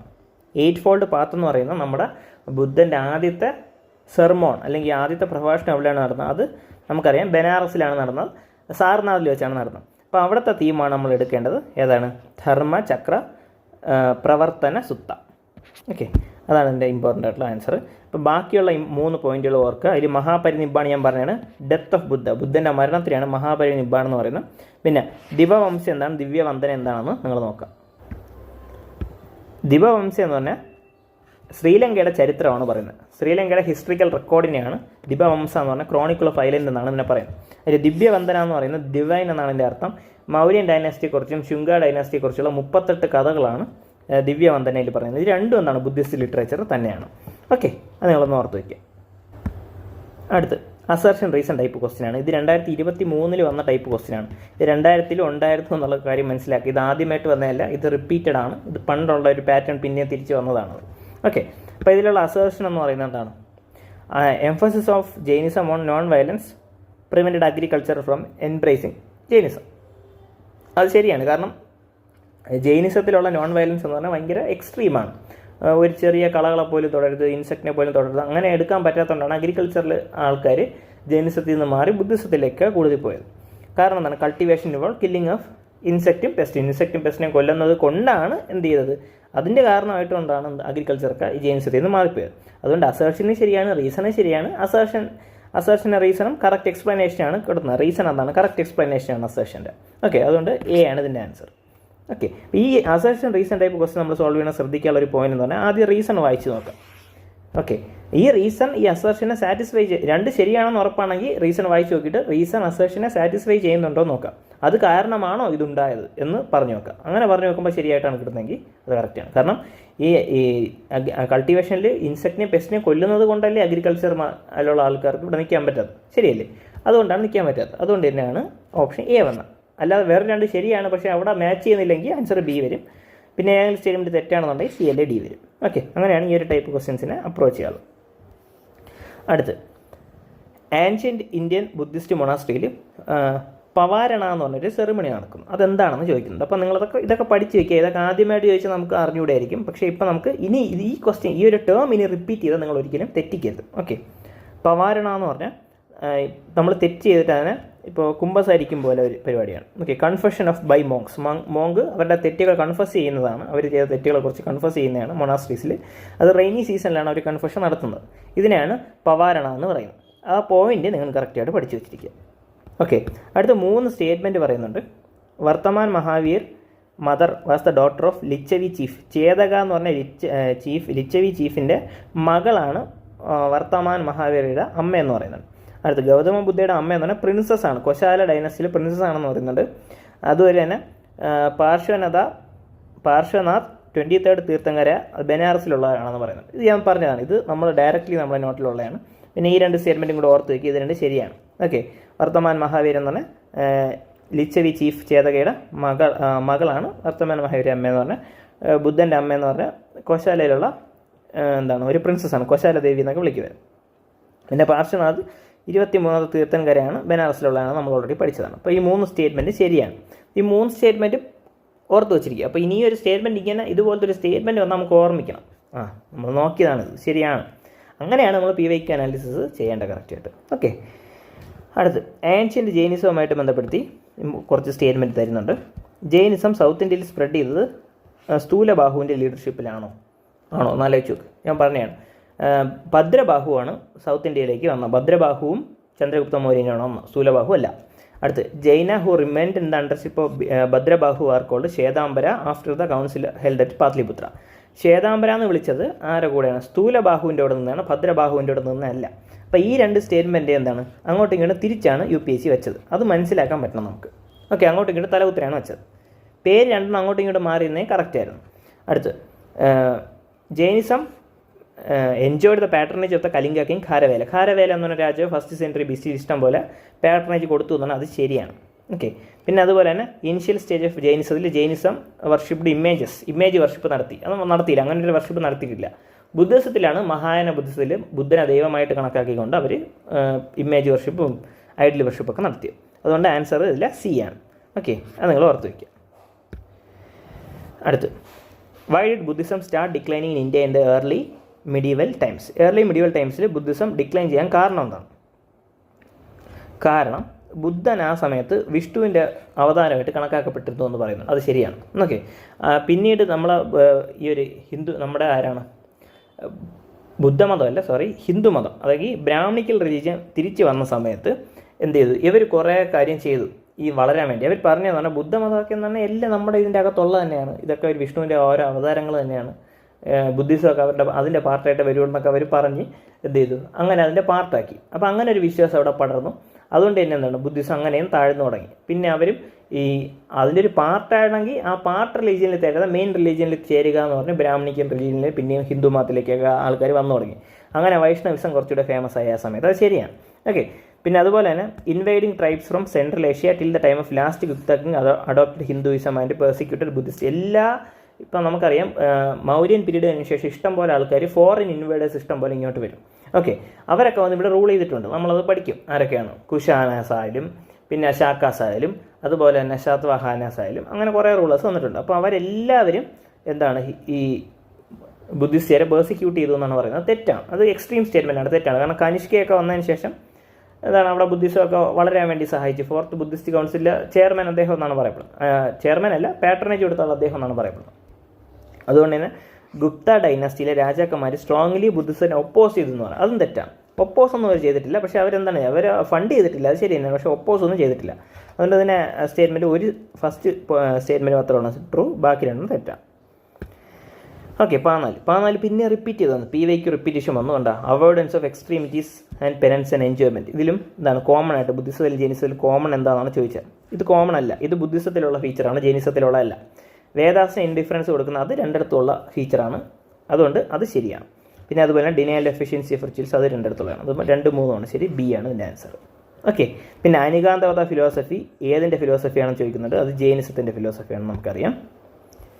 ഓക്കെ, പിന്നെ അതുപോലെ തന്നെ വേറൊരു ക്വസ്റ്റ്യൻ തന്നെ, ഇന്ത്യക്ക് ഇഷ്ടംപോലെ കൾച്ചറൽ ടൈസ് ഒക്കെ ഉണ്ടായിട്ടുണ്ട്, ഇഷ്ടംപോലെ ഷിപ്പ് ബിൽഡിംഗ് ഒക്കെ ഡെവലപ്പ് ചെയ്തു എന്ന് പറയുന്നുണ്ട്. ഈ ഒരു ക്വസ്റ്റ്യൻ നിങ്ങൾ ചെയ്ത് നോക്കുക. ഇത് നമ്മൾ ജൈനിസം ബുദ്ധിസമായിട്ട് ബന്ധപ്പെട്ടാലും. ഓക്കെ, നമുക്ക് സ്കിപ്പ് ചെയ്യാം, അടുത്ത ക്വസ്റ്റ്യൻ നോക്കാം. ലോർഡ് ബുദ്ധൻ്റെ ഇമേജ്, ഒരു ഇമേജ് ഉണ്ട്, ആ ഇമേജിൽ ഒരു മുദ്ര കാണിക്കുന്നുണ്ട്. അതിനെ ഭൂമി സ്പർശ മുദ്ര എന്നാണ് പറയുന്നത്. അപ്പോൾ ഭൂമി സ്പർശ മുദ്ര എന്തിനെയാണ് സിംബലൈസ് ചെയ്യുന്നത്? നിങ്ങൾ കറക്കി കുത്താതിരിക്കുക കൂടുതൽ. അപ്പോൾ ഇത് സിംബലൈസ് ചെയ്യുന്നത് നമുക്ക് വായിച്ചു കഴിഞ്ഞാൽ ഇത് രണ്ടും ആണെന്ന് ചിലപ്പം തോന്നാൻ ചാൻസ് ഉണ്ട്. ഓക്കെ, അപ്പം ഇതാണ് എൻ്റെ answer. Buddha's calling to earth to witness his purity and chastity despite temptations of Mara. ഒരു കാര്യം ശ്രദ്ധിക്കേണ്ടത് തന്നെ, ഭൂമി സ്പർശ മുദ്ര എന്ന് പറയുമ്പോൾ സ്വയം പുകഴ്ത്താൻ വേണ്ടിയുള്ള ആയിരിക്കില്ല, ജനങ്ങൾക്ക് കൊടുക്കുന്നൊരു മെസ്സേജ് ആയിരിക്കും എന്നൊരു കാര്യം ഓർത്ത് വെച്ചിരിക്കുക. അതുകൊണ്ട് Buddha calling of the earth to watch over Mara and prevent Mara from disturbing his meditation. പുള്ളിയുടെ മെഡിറ്റേഷൻ ഡിസ്റ്റർബ് ചെയ്യാൻ വേണ്ടി ഇരിക്കാതിരിക്കാൻ വേണ്ടി ചെയ്യുന്നതാണ് ഭൂമി സ്പർശ മുദ്ര എന്ന് പറയുമ്പോൾ തെറ്റില്ല. കാരണം നമുക്ക് ജനങ്ങൾക്ക് വേണ്ടിയാണ് ബുദ്ധനുള്ളതെന്നൊരു ഐഡിയ നമുക്ക് മനസ്സിലാക്കിയത്, ജനറൽ ഐഡിയ. അപ്പോൾ ആ ഐഡിയ നോക്കുമ്പോൾ ഈ 2 സ്റ്റേറ്റ്മെൻറ്റും കറക്റ്റായിട്ട് വരാം. അതുകൊണ്ട് തന്നെ 1ഉം B ഒരുമിച്ച് വരില്ല, കാരണം 1 തെറ്റാണ് ഐഡിയ. അപ്പോൾ ഇത് രണ്ടിലേതെങ്കിലും വരാം. പക്ഷേ എനിക്കിതിൽ കൂടുതൽ സ്യൂട്ടബിളായിട്ട് തോന്നിയ ഓപ്ഷൻ C ആണ്. പക്ഷേ അല്ല, ഭൂമി സ്പർശ മുദ്ര ഓപ്ഷൻ B ആണ്. എന്താണ് അത് കാരണം കറക്റ്റ് പഠിക്കുക. ഞാൻ ആദ്യം പറഞ്ഞ ഈ കാര്യം എന്ന് പറയുന്നത് MCQ ആപ്റ്റിറ്റ്യൂഡാണ്. നമ്മൾ ബേസിക് ഐഡിയ ഉപയോഗിച്ച് ആൻസറിലേക്ക് എത്താൻ വേണ്ടി ശ്രമിക്കുകയാണ്. അത് എപ്പോഴും എത്തണമെന്നില്ല, മിക്ക സമയത്ത് നമുക്ക് എത്താൻ ചാൻസ് കൂടുതലാണ്. 50-50 വരെ നമുക്ക് 2 ഓപ്ഷൻ വരെ ഇതിൽ എലിമിനേറ്റ് ചെയ്ത് കളയാൻ പറ്റും. പക്ഷേ പിന്നെ കുറച്ച് ബുദ്ധിമുട്ടാണ്, നമുക്ക് കറക്റ്റ് അറിയണം എന്താണ് ഭൂമി സ്പർശ മുദ്ര എന്നുള്ളത്. ഓക്കെ, മാര എന്നൊരു കോൺസെപ്റ്റ് അവിടെ ഉണ്ട് അദ്ദേഹത്തിൻ്റെ. ഓക്കെ, അപ്പോൾ അത്രയും കാര്യങ്ങളൊന്ന് ഓർത്ത് വെച്ചിരിക്കുക. അതിൽ ഇനി നമുക്ക് അടുത്ത ക്വസ്റ്റ്യൻ നോക്കാം. അതിൽ ഇതിൻ്റെ ആൻസർ B ആണ് ആൻസർ. അടുത്ത ക്വസ്റ്റ്യൻ എന്താണ്, ജെയിൻ ഫിലോസഫി പറയുന്നത് എന്താണ്? Jain philosophy holds that the world is created and maintained by. ലോകത്തിനെ മെയിൻറ്റെയിൻ ചെയ്യുന്ന ഒരു യൂണിവേഴ്സൽ ലോ ഉണ്ടെന്നാണ് അതിൽ പറയുന്നത്. ഓക്കെ, യൂണിവേഴ്സൽ ലോയിനെ കുറിച്ച് ജെയിൻ ഫിലോസഫി പറയുന്നുണ്ട്. അതെനിക്ക് ഞാൻ അത് കറക്റ്റായിട്ട് അങ്ങനെ ഇങ്ങനൊരു സ്റ്റേറ്റ്മെൻറ്റായിട്ട് പറഞ്ഞില്ല, പക്ഷെ എന്നാൽ നിങ്ങൾ പഠിച്ചേക്കുക ഒരു യൂണിവേഴ്സൽ ലോ ഉണ്ട്, അതാണ് അത് ക്രിയേറ്റ് ചെയ്ത് പോകുന്നത്. ഇതിൻ്റെ എവിഡൻസ് നമുക്ക് വേദിക് പീരീഡിലും കിട്ടും. റീത്ത എന്ന് പറയുന്ന ഒരു നാച്ചുറൽ ഓർഡറിനെ കുറിച്ച് നമ്മൾ പറഞ്ഞതാണ്. അതുപോലെ തന്നെ ജെയിൻ ഫിലോസഫിയിലും ഒരു യൂണിവേഴ്സൽ ലോ ഉണ്ട് എന്നവർ വിശ്വസിക്കുന്നുണ്ട്. ഓക്കെ, ആ ഒരു കാര്യം നിങ്ങൾ ആ ഒരു പോയിന്റ് ആഡ് ചെയ്യുക.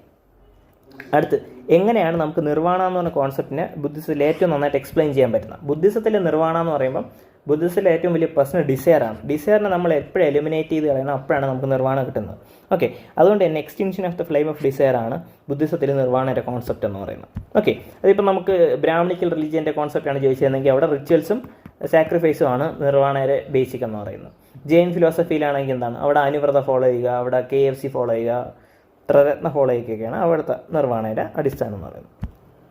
ഓക്കെ, അടുത്ത് ജെയിൻ ഡോക്ടറിനുമായിട്ട് ബന്ധപ്പെട്ട ഫിലോസഫീസിനെ കുറിച്ച് ചോദിച്ചിട്ടുണ്ട്.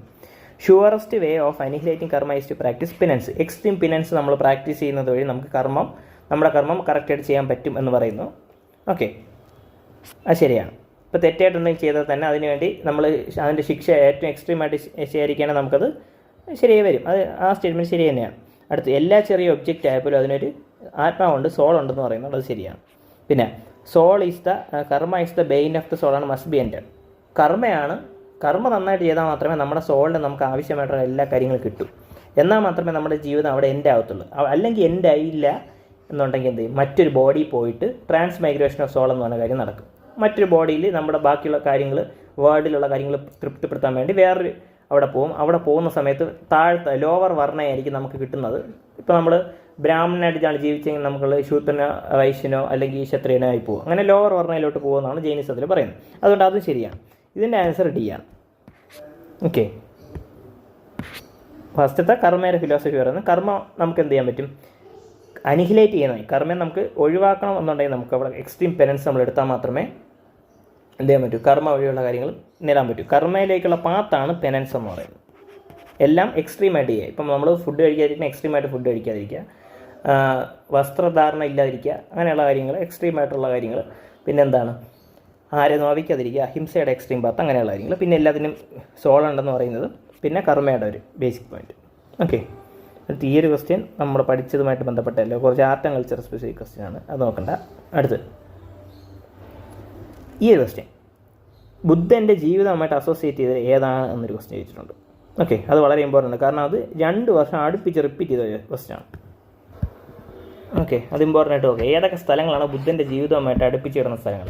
അത് 2 സ്ഥലങ്ങളെന്ന് പറഞ്ഞാൽ ഒന്ന് കൊശാല. കൊശാല എന്ന് പറഞ്ഞാൽ കൊശാല അദ്ദേഹത്തിൻ്റെ അമ്മയുടെ സ്ഥലമാണ്. കൊശാല ദേവി എന്നൊക്കെ ഞാൻ പറഞ്ഞില്ലേ, കൊശാല അമ്മയുടെ സ്ഥലമാണ്, അവിടെയുണ്ട്. പിന്നെ ഒന്ന് അവന്തി, മഗധ. മഗധയിലും പുള്ളിയുടെ പ്രസൻസ് ഉണ്ടായിരുന്നു. പിന്നെ അതുപോലെ തന്നെ വേണമെങ്കിൽ വൈശാലി, വാജി, അതുപോലത്തെ സ്ഥലങ്ങളൊക്കെ പുള്ളിയുടെ പ്രസംഗമായിട്ടൊക്കെ പോയ സ്ഥലങ്ങളാണ്. അതുകൊണ്ട് തന്നെ 3ഉം 4ഉം ആണ് അതിൻ്റെ ആൻസർ. ഗാന്ധാര എന്ന് പറയുമ്പോൾ പാകിസ്ഥാനുമായിട്ട് ബോർഡർ ചെയ്യുന്ന അടുത്ത സ്ഥലമാണ്. അപ്പോൾ അവിടെ ഒന്നും വരില്ല എന്ന് നമുക്ക് ഉറപ്പിക്കാം. അങ്ങനെ തന്നെ 2 ഉള്ള ഓപ്ഷൻ എലിമിനേറ്റ് ചെയ്ത് കളയാം. പിന്നെ അതിൽ തന്നെ കൊശാലയും മഗധയൊക്കെ ഇമ്പോർട്ടൻ്റ് ആയിരുന്നു. ഓക്കെ, ആ സെയിം ക്വസ്റ്റ്യൻ തന്നെ അടുത്ത് റിപ്പീറ്റ് ചെയ്തിട്ടുണ്ട്. അടുത്ത് 24ാമത്തെ ക്വസ്റ്റ്യൻ എന്ന് പറഞ്ഞാൽ കൾച്ചറൽ ചരിത്രം എടുക്കുമ്പോൾ ഈ ചരിത്രപരമായിട്ടുള്ള ഡൈനാസ്റ്റികളുടെ കാര്യം ഓർമ്മിക്കാൻ, അവരുടെ കഥകളൊക്കെ ഓർത്ത് വയ്ക്കുന്ന ആരുടെ ജോലിയാണ് എന്ന് പറയുന്നുണ്ട്. ഓക്കെ, അത് മഗധയുടെ ജോലിയാണ്. മഗധ കിങ്ഡത്തിലുള്ള ആൾക്കാരാണ് കൂടുതൽ ആ ജോലി ചെയ്യാറുള്ളത്. ഓക്കെ, അത് നിങ്ങൾ ഓർത്ത് വയ്ക്കുക. പിന്നെ അടുത്ത് 2016 ചോദിച്ച വേറൊരു ക്വസ്റ്റ്യൻ എന്ന് പറഞ്ഞാൽ കോൺസെപ്റ്റ് ഓഫ് ബോധിസത്വം, അത് ഹീനയാന ബുദ്ധിസവുമായിട്ട് ബന്ധപ്പെട്ടാണ്. അല്ല, തെറ്റാണ്, കാരണം അത് മഹായാന ബുദ്ധിസവുമായിട്ടുള്ള ബന്ധപ്പെട്ട കോൺസെപ്റ്റാണ്, അത് തെറ്റാണ്. അടുത്ത് ബോധിസത്വം എന്ന് പറഞ്ഞാൽ ഒരു കമ്പാഷനേറ്റ് വണ്ണാണ്, അദ്ദേഹം എൻലൈറ്റ്മെൻറ്റിൻ്റെ വഴിക്കാണ് പോകുന്നത്, അത് ശരിയാണ്. ഓക്കെ, പിന്നെ ബോധിസത്വം ചിലപ്പോഴൊക്കെ സ്വന്തം മോക്ഷത്തിന് അതിനെ മാറ്റി വെച്ച് മറ്റുള്ളവരെ സഹായിക്കാറുണ്ടെന്ന് പറയുന്നത് ജനറൽ സ്റ്റേറ്റ്മെൻറ്റ്, അത് ശരിയാണ്. അതുകൊണ്ട് എൻ്റെ ഇതിൻ്റെ ആൻസർ ബി ആണ്, 2 and 3 ആണ്. ഓക്കെ, അടുത്ത് 26 എന്ന് പറയുമ്പോൾ കൾച്ചറൽ ഹിസ്റ്ററി ഓഫ് ഇന്ത്യയെക്കുറിച്ച് പറയുന്നുണ്ട്. അതിൽ സൗത്രാന്തിക, സമ്മതിയ എന്ന് പറഞ്ഞ 2 സെക്റ്റുകളെ കുറിച്ച് പറയുന്നുണ്ട്. അപ്പോൾ ഇതിനെക്കുറിച്ച് ബേസിക്സ് ആയിട്ട് നമുക്ക് കുറച്ച് കാര്യങ്ങൾ അറിഞ്ഞിരിക്കണം, അത് നോക്കാം. അതായത് സെക്കൻഡ് ബുദ്ധിസ്റ്റ് കൗൺസിലാണ് ബുദ്ധിസം 2ആയിട്ട് സെപ്പറേറ്റ് ആയത്, സ്ഥവിരവാദിൻസ് എന്ന മഹാസംഘികാസം. അതായത് സ്ഥവിരവാദിൻസിൻ്റെ 2 സബ്സെറ്റുകളാണ് സൗതാന്ത്രിക അല്ലെങ്കിൽ സമ്മതിയ എന്ന് പറയുന്നത്.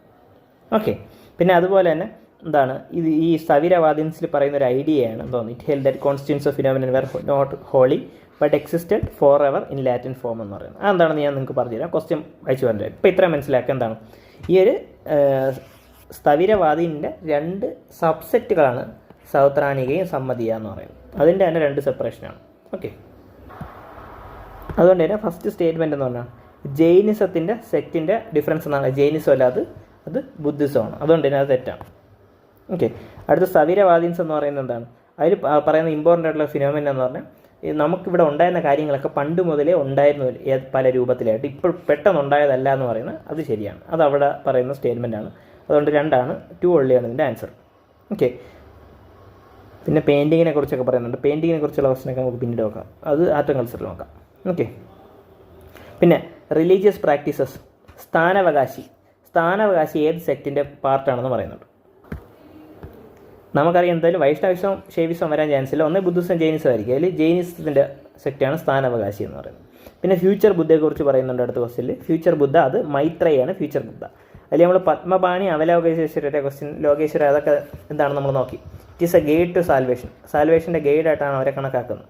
ഓക്കെ, നമ്മൾ നോക്കിയതാണ്. അതിൽ ബാക്കിയുള്ള ഫ്യൂച്ചർ ബുദ്ധ മൈത്രയാണ്, അത് നമ്മൾ ഓൾറെഡി ഇതിൻ്റെ തിയറി നോക്കിയതാണ്. അടുത്ത ഇമ്പോർട്ടൻ്റ് ഉള്ള 31ാമത്തെ ക്വസ്റ്റ്യൻ നോക്കാം. ഡിഫിക്കേഷൻ ഓഫ് ബുദ്ധ എന്ന് പറയുന്നുണ്ട്.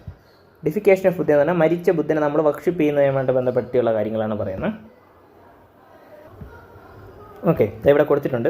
ഡിഫിക്കേഷൻ്റെ കറക്റ്റ് മീനിങ് എന്ന് പറഞ്ഞാൽ അതായത് ഒരു മനുഷ്യൻ മരിച്ചതിന് ശേഷം ദൈവമാവുന്നു. ഓക്കെ, ആ ദൈവവുമായിട്ട് ബന്ധപ്പെട്ട കാര്യങ്ങളാണ് ഡെഫിക്കേഷനിൽ പറയുന്നത്.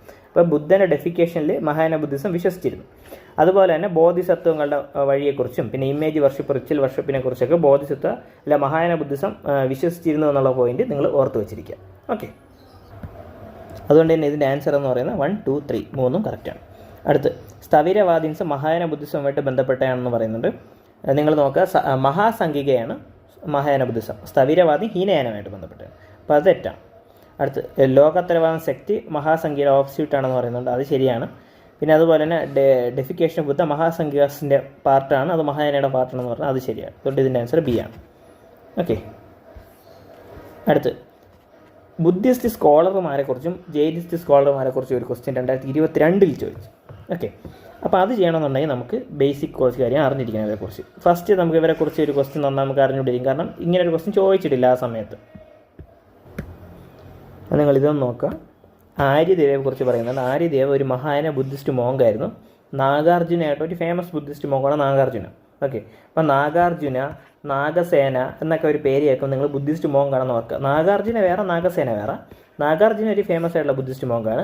നാഗസേന എന്നൊരു പേര് കേട്ട നിങ്ങൾ മിലിന്ദ് പന്നോ എന്ന് പറഞ്ഞ ബുക്ക് ഓർമ്മിക്കണം. നമ്മൾ ബുക്സിൽ നമ്മൾ പ്രത്യേകം നോക്കും, കുറേ ബുക്കുകൾ നമുക്ക് നോക്കാണ്ട് ബുദ്ധിസവുമായിട്ട് ബന്ധപ്പെട്ട്, അതൊക്കെ നമ്മൾ ആർട്ട് ആൻഡ് കൾച്ചറിൽ നമുക്ക് നോക്കും. അപ്പോൾ അതിൽ മിലിന്ദ് പന്നോ എന്ന് പറഞ്ഞ ബുക്കുമായിട്ട് ബന്ധപ്പെട്ടൊരു ബുദ്ധിസ്റ്റ് മോങ്കാണ് നാഗസേന. നാഗാർജുന എന്ന് പറഞ്ഞാൽ വേറെ. 2023 ഒരു ക്വസ്റ്റ്യൻ വന്നു, നമ്മൾ ബുക്സ് എന്ന സെക്ഷനിൽ നമുക്ക് നോക്കാം. ഇത് ഇപ്പോൾ ഇവിടെ നോക്കണ്ട, അല്ലാതെ നോക്കാം. പിന്നെ അതുപോലെ തന്നെ ദിഗ്നാഗ എന്ന് പറയുന്ന ഒരു ഇന്ത്യൻ ബുദ്ധിസ്റ്റ് സ്കോളറാണ്. അദ്ദേഹം എന്താണ്, ഇന്ത്യൻ ലോജിക്കുമായിട്ട് ബന്ധപ്പെട്ട് ഇത്രയും മാത്രം മനസ്സിലാക്കിയത് ഈ ബുദ്ധിസ്റ്റ് സ്കോളറാണ് ദിഗ്നാഗ. കൂടുതൽ പഠിച്ച് നമ്മളെ ബ്രെയിനിന് ചുമ്മാ ആവശ്യമില്ലാത്ത കാര്യങ്ങൾ കയറേണ്ട, ഇത്രയും ഓർത്ത് വെച്ചിരിക്കുക. അടുത്ത് നാത്തം മണി എന്ന് പറയുന്ന അദ്ദേഹം എന്താണ്, അദ്ദേഹം ഒരു വൈഷ്ണവ തിയോളജിസ്റ്റാണ്, വൈഷ്ണവ സ്കോളറാണ്. അത്രയും ഓർത്ത് വെച്ചിരിക്കുക. ഫസ്റ്റ് സ്റ്റേറ്റ്മെൻറ്റ് പറയുന്നത് എന്താണ്, ആര്യദേവ ഒരു ജെയിൻ സ്കോളറാണ്, അത് തെറ്റാണ്. ദിഗ്നാഗ ബുദ്ധിസ്റ്റ് സ്കോളറാണ്, വൈഷ്ണവ സ്കോളറാണ്. നാഥാമണി വൈഷ്ണവ സ്കോളറാണ്. അപ്പോൾ സി ആണ് ആൻസർ, ഓൺലി 2 പേരാണ് കറക്റ്റ്. ഓക്കെ, പിന്നെ അടുത്ത് പറയുന്നത് souls are not like the property of animal and plant life but also rocks running water. അതായത് എല്ലാത്തിലും സോൾ ഉണ്ടെന്ന് പറഞ്ഞ ഏത് ഫിലോസഫിയാണ്, അത് ജൈനിസമാണ്. 2023 ചോദിച്ചതാണ്. അതുപോലെ തന്നെ ധന്യകണ്ടക എന്ന് പറയുന്ന ഒരു മഹാസംഖ്യകയുള്ള സ്ഥലത്തിനെ കുറിച്ച് ചോദിച്ചിട്ടുണ്ട്. അപ്പോൾ നിങ്ങൾ ജസ്റ്റ് ഒരു സൈറ്റുകൾ കുറച്ച് നോക്കുക. മഹാസംഖ്യകര സൗത്തിലുള്ളൊരു സൈറ്റാണ് ധന്യകണ്ടക, അത് ആന്ധ്രയാണുള്ളത്. ആ ഒരു പോയിന്റും കൂടെ നിങ്ങളൊന്ന് ഓർത്ത് വെച്ചിരിക്കുക. ഇതാണ് ഇമ്പോർട്ടൻ്റ് ആയിട്ടുള്ള പ്രീവിയസ് ഇയർ ക്വസ്റ്റ്യൻസ്. ഏകദേശം 35ഓളം, അതിൽ 30ഓളം പ്രീവിയസ് ഇയർ ക്വസ്റ്റ്യൻ നമ്മൾ നോക്കി. 30 PYക്ക് ഈ ഒരു ഒറ്റ ടോപ്പിക്കിൽ നിന്ന് ജൈനിസം ബുദ്ധിസം ടോപ്പിക്കിൽ നിന്നാണ് ചോദിച്ചിട്ടുള്ളത്. അപ്പോൾ നിങ്ങൾക്ക് ഇനി വാല്യൂ ആഡ് ചെയ്യേണ്ടതെന്ന് പറഞ്ഞാൽ ബേസിക് ആയിട്ടുള്ള സൈറ്റുകൾ, ഇതേപോലത്തെ ബുദ്ധിസ്റ്റ് സൈറ്റുകളൊന്ന് നോക്കി വെച്ചിരിക്കുക. പിന്നെ ഇമ്പോർട്ടൻ്റ് ആയിട്ടുള്ള ബുദ്ധിസ്റ്റ് ലിറ്ററേച്ചറിലുള്ള പേരുകളും കൂടെ ഒന്ന് നോക്കി വെച്ചിരിക്കുക. ഇത് കൂടെ നിങ്ങളൊന്ന് എക്സ്ട്രാ ആഡ് ചെയ്ത് കഴിഞ്ഞാൽ ഈ ടോപ്പിക് കംപ്ലീറ്റ് ആണ്. ഇനി ഇത്രയും നിങ്ങൾക്ക് ലൂസ് ആൻഡ് വഴി ചെയ്യാം. ഓക്കെ, ഇത്രയും മാത്രം ചെയ്താൽ മതി. പ്രിലിംസിന് വേണ്ടിയിട്ട് ഇത്ര മാത്രം ചെയ്താൽ മതി. ബാക്കി കോൺസെപ്റ്റ് എല്ലാത്തിൻ്റെ ഫിലോസഫി ഞാൻ നിങ്ങൾക്ക് പറഞ്ഞു തന്നിട്ടുണ്ട്. മനസ്സിലാവേണ്ട കാര്യങ്ങളെല്ലാം നിങ്ങൾക്ക് പറഞ്ഞു തന്നിട്ടുണ്ട്. ഓക്കെ, ഇനി നിങ്ങൾക്ക് ചെയ്യാനുള്ളത് തന്നെ ഇതിൻ്റെ റിവിഷൻ. ഇപ്പോൾ നിങ്ങൾ ഈ ക്ലാസ് കണ്ട് ക്വസ്റ്റ്യനൊക്കെ ചെയ്ത് നോക്കിയിട്ട് നിങ്ങൾ ഓർത്ത് വെക്കുക, ബുദ്ധിസവുമായിട്ട് ഫിലോസഫിയുമായിട്ട് ഏതൊക്കെ പോയിന്റ് ഓർമ്മയുണ്ട്, ബുദ്ധിസ്റ്റിലെ ബുക്കുകൾ ഏതൊക്കെ ഓർമ്മയുണ്ട്. കാരണം നമുക്ക് എക്സാം ഹാളിൽ മറന്നു പോകാം. ഇഷ്ടംപോലെ പ്രാവശ്യം തന്നെ റിവൈസ് ചെയ്യുക എന്നുള്ളതാണ് അടുത്ത ഇമ്പോർട്ടൻ്റ് ആയിട്ടുള്ള ടാസ്ക്. ഇതിപ്പോൾ മെയിൻ സെക്ഷനാണ്. ഇതിപ്പോൾ ഞാൻ കംപ്ലീറ്റ് ആയിട്ട് ഇതെടുത്ത് ഇതിൻ്റെ തന്നെ ഒരു റിവിഷൻ സെഷൻ നമുക്ക് വേണമെങ്കിൽ പിന്നീട് കംപ്ലീറ്റ് ആയിട്ട് ആൻഷ്യൻ്റിൻ്റെ ഒറ്റ വീഡിയോയിൽ റിവൈസ് ചെയ്തിട്ടുള്ള സെഷൻ നമുക്ക് പിന്നീട് ഇടാം. അപ്പോൾ ഇത് നിങ്ങളത് കറക്റ്റായിട്ട് പഠിക്കുക. റിവിഷൻ സെഷനിൽ നമുക്ക് കംപ്ലീറ്റ് ആയിട്ട് ബാക്കിയുള്ള കാര്യങ്ങളൊക്കെ നോക്കാം. ഓക്കെ, അപ്പോൾ ഈ വീഡിയോ ഇഷ്ടമായി നിങ്ങൾ വിശ്വസിക്കുന്നു. ഈ വീഡിയോ ഇഷ്ടമായെങ്കിൽ ഷുവറായിട്ട് ലൈക്ക് ചെയ്യുക, ഷെയർ ചെയ്യാൻ മറക്കാതെ ഈ ചാനൽ മറ്റെല്ലാ UPSC ആസ്പിറൻസിലേക്ക് ഷെയർ ചെയ്ത് കൊടുക്കുക. കാരണം മലയാളത്തിൽ നമ്മളെ UPSC കണ്ടന്റ് വളരെ വളരെ വളരെ കുറവാണ്. ഓക്കെ, അതുകൊണ്ട് മാക്സിമം നിങ്ങൾ ഷെയർ ചെയ്ത് കൊടുക്കുക. താങ്ക്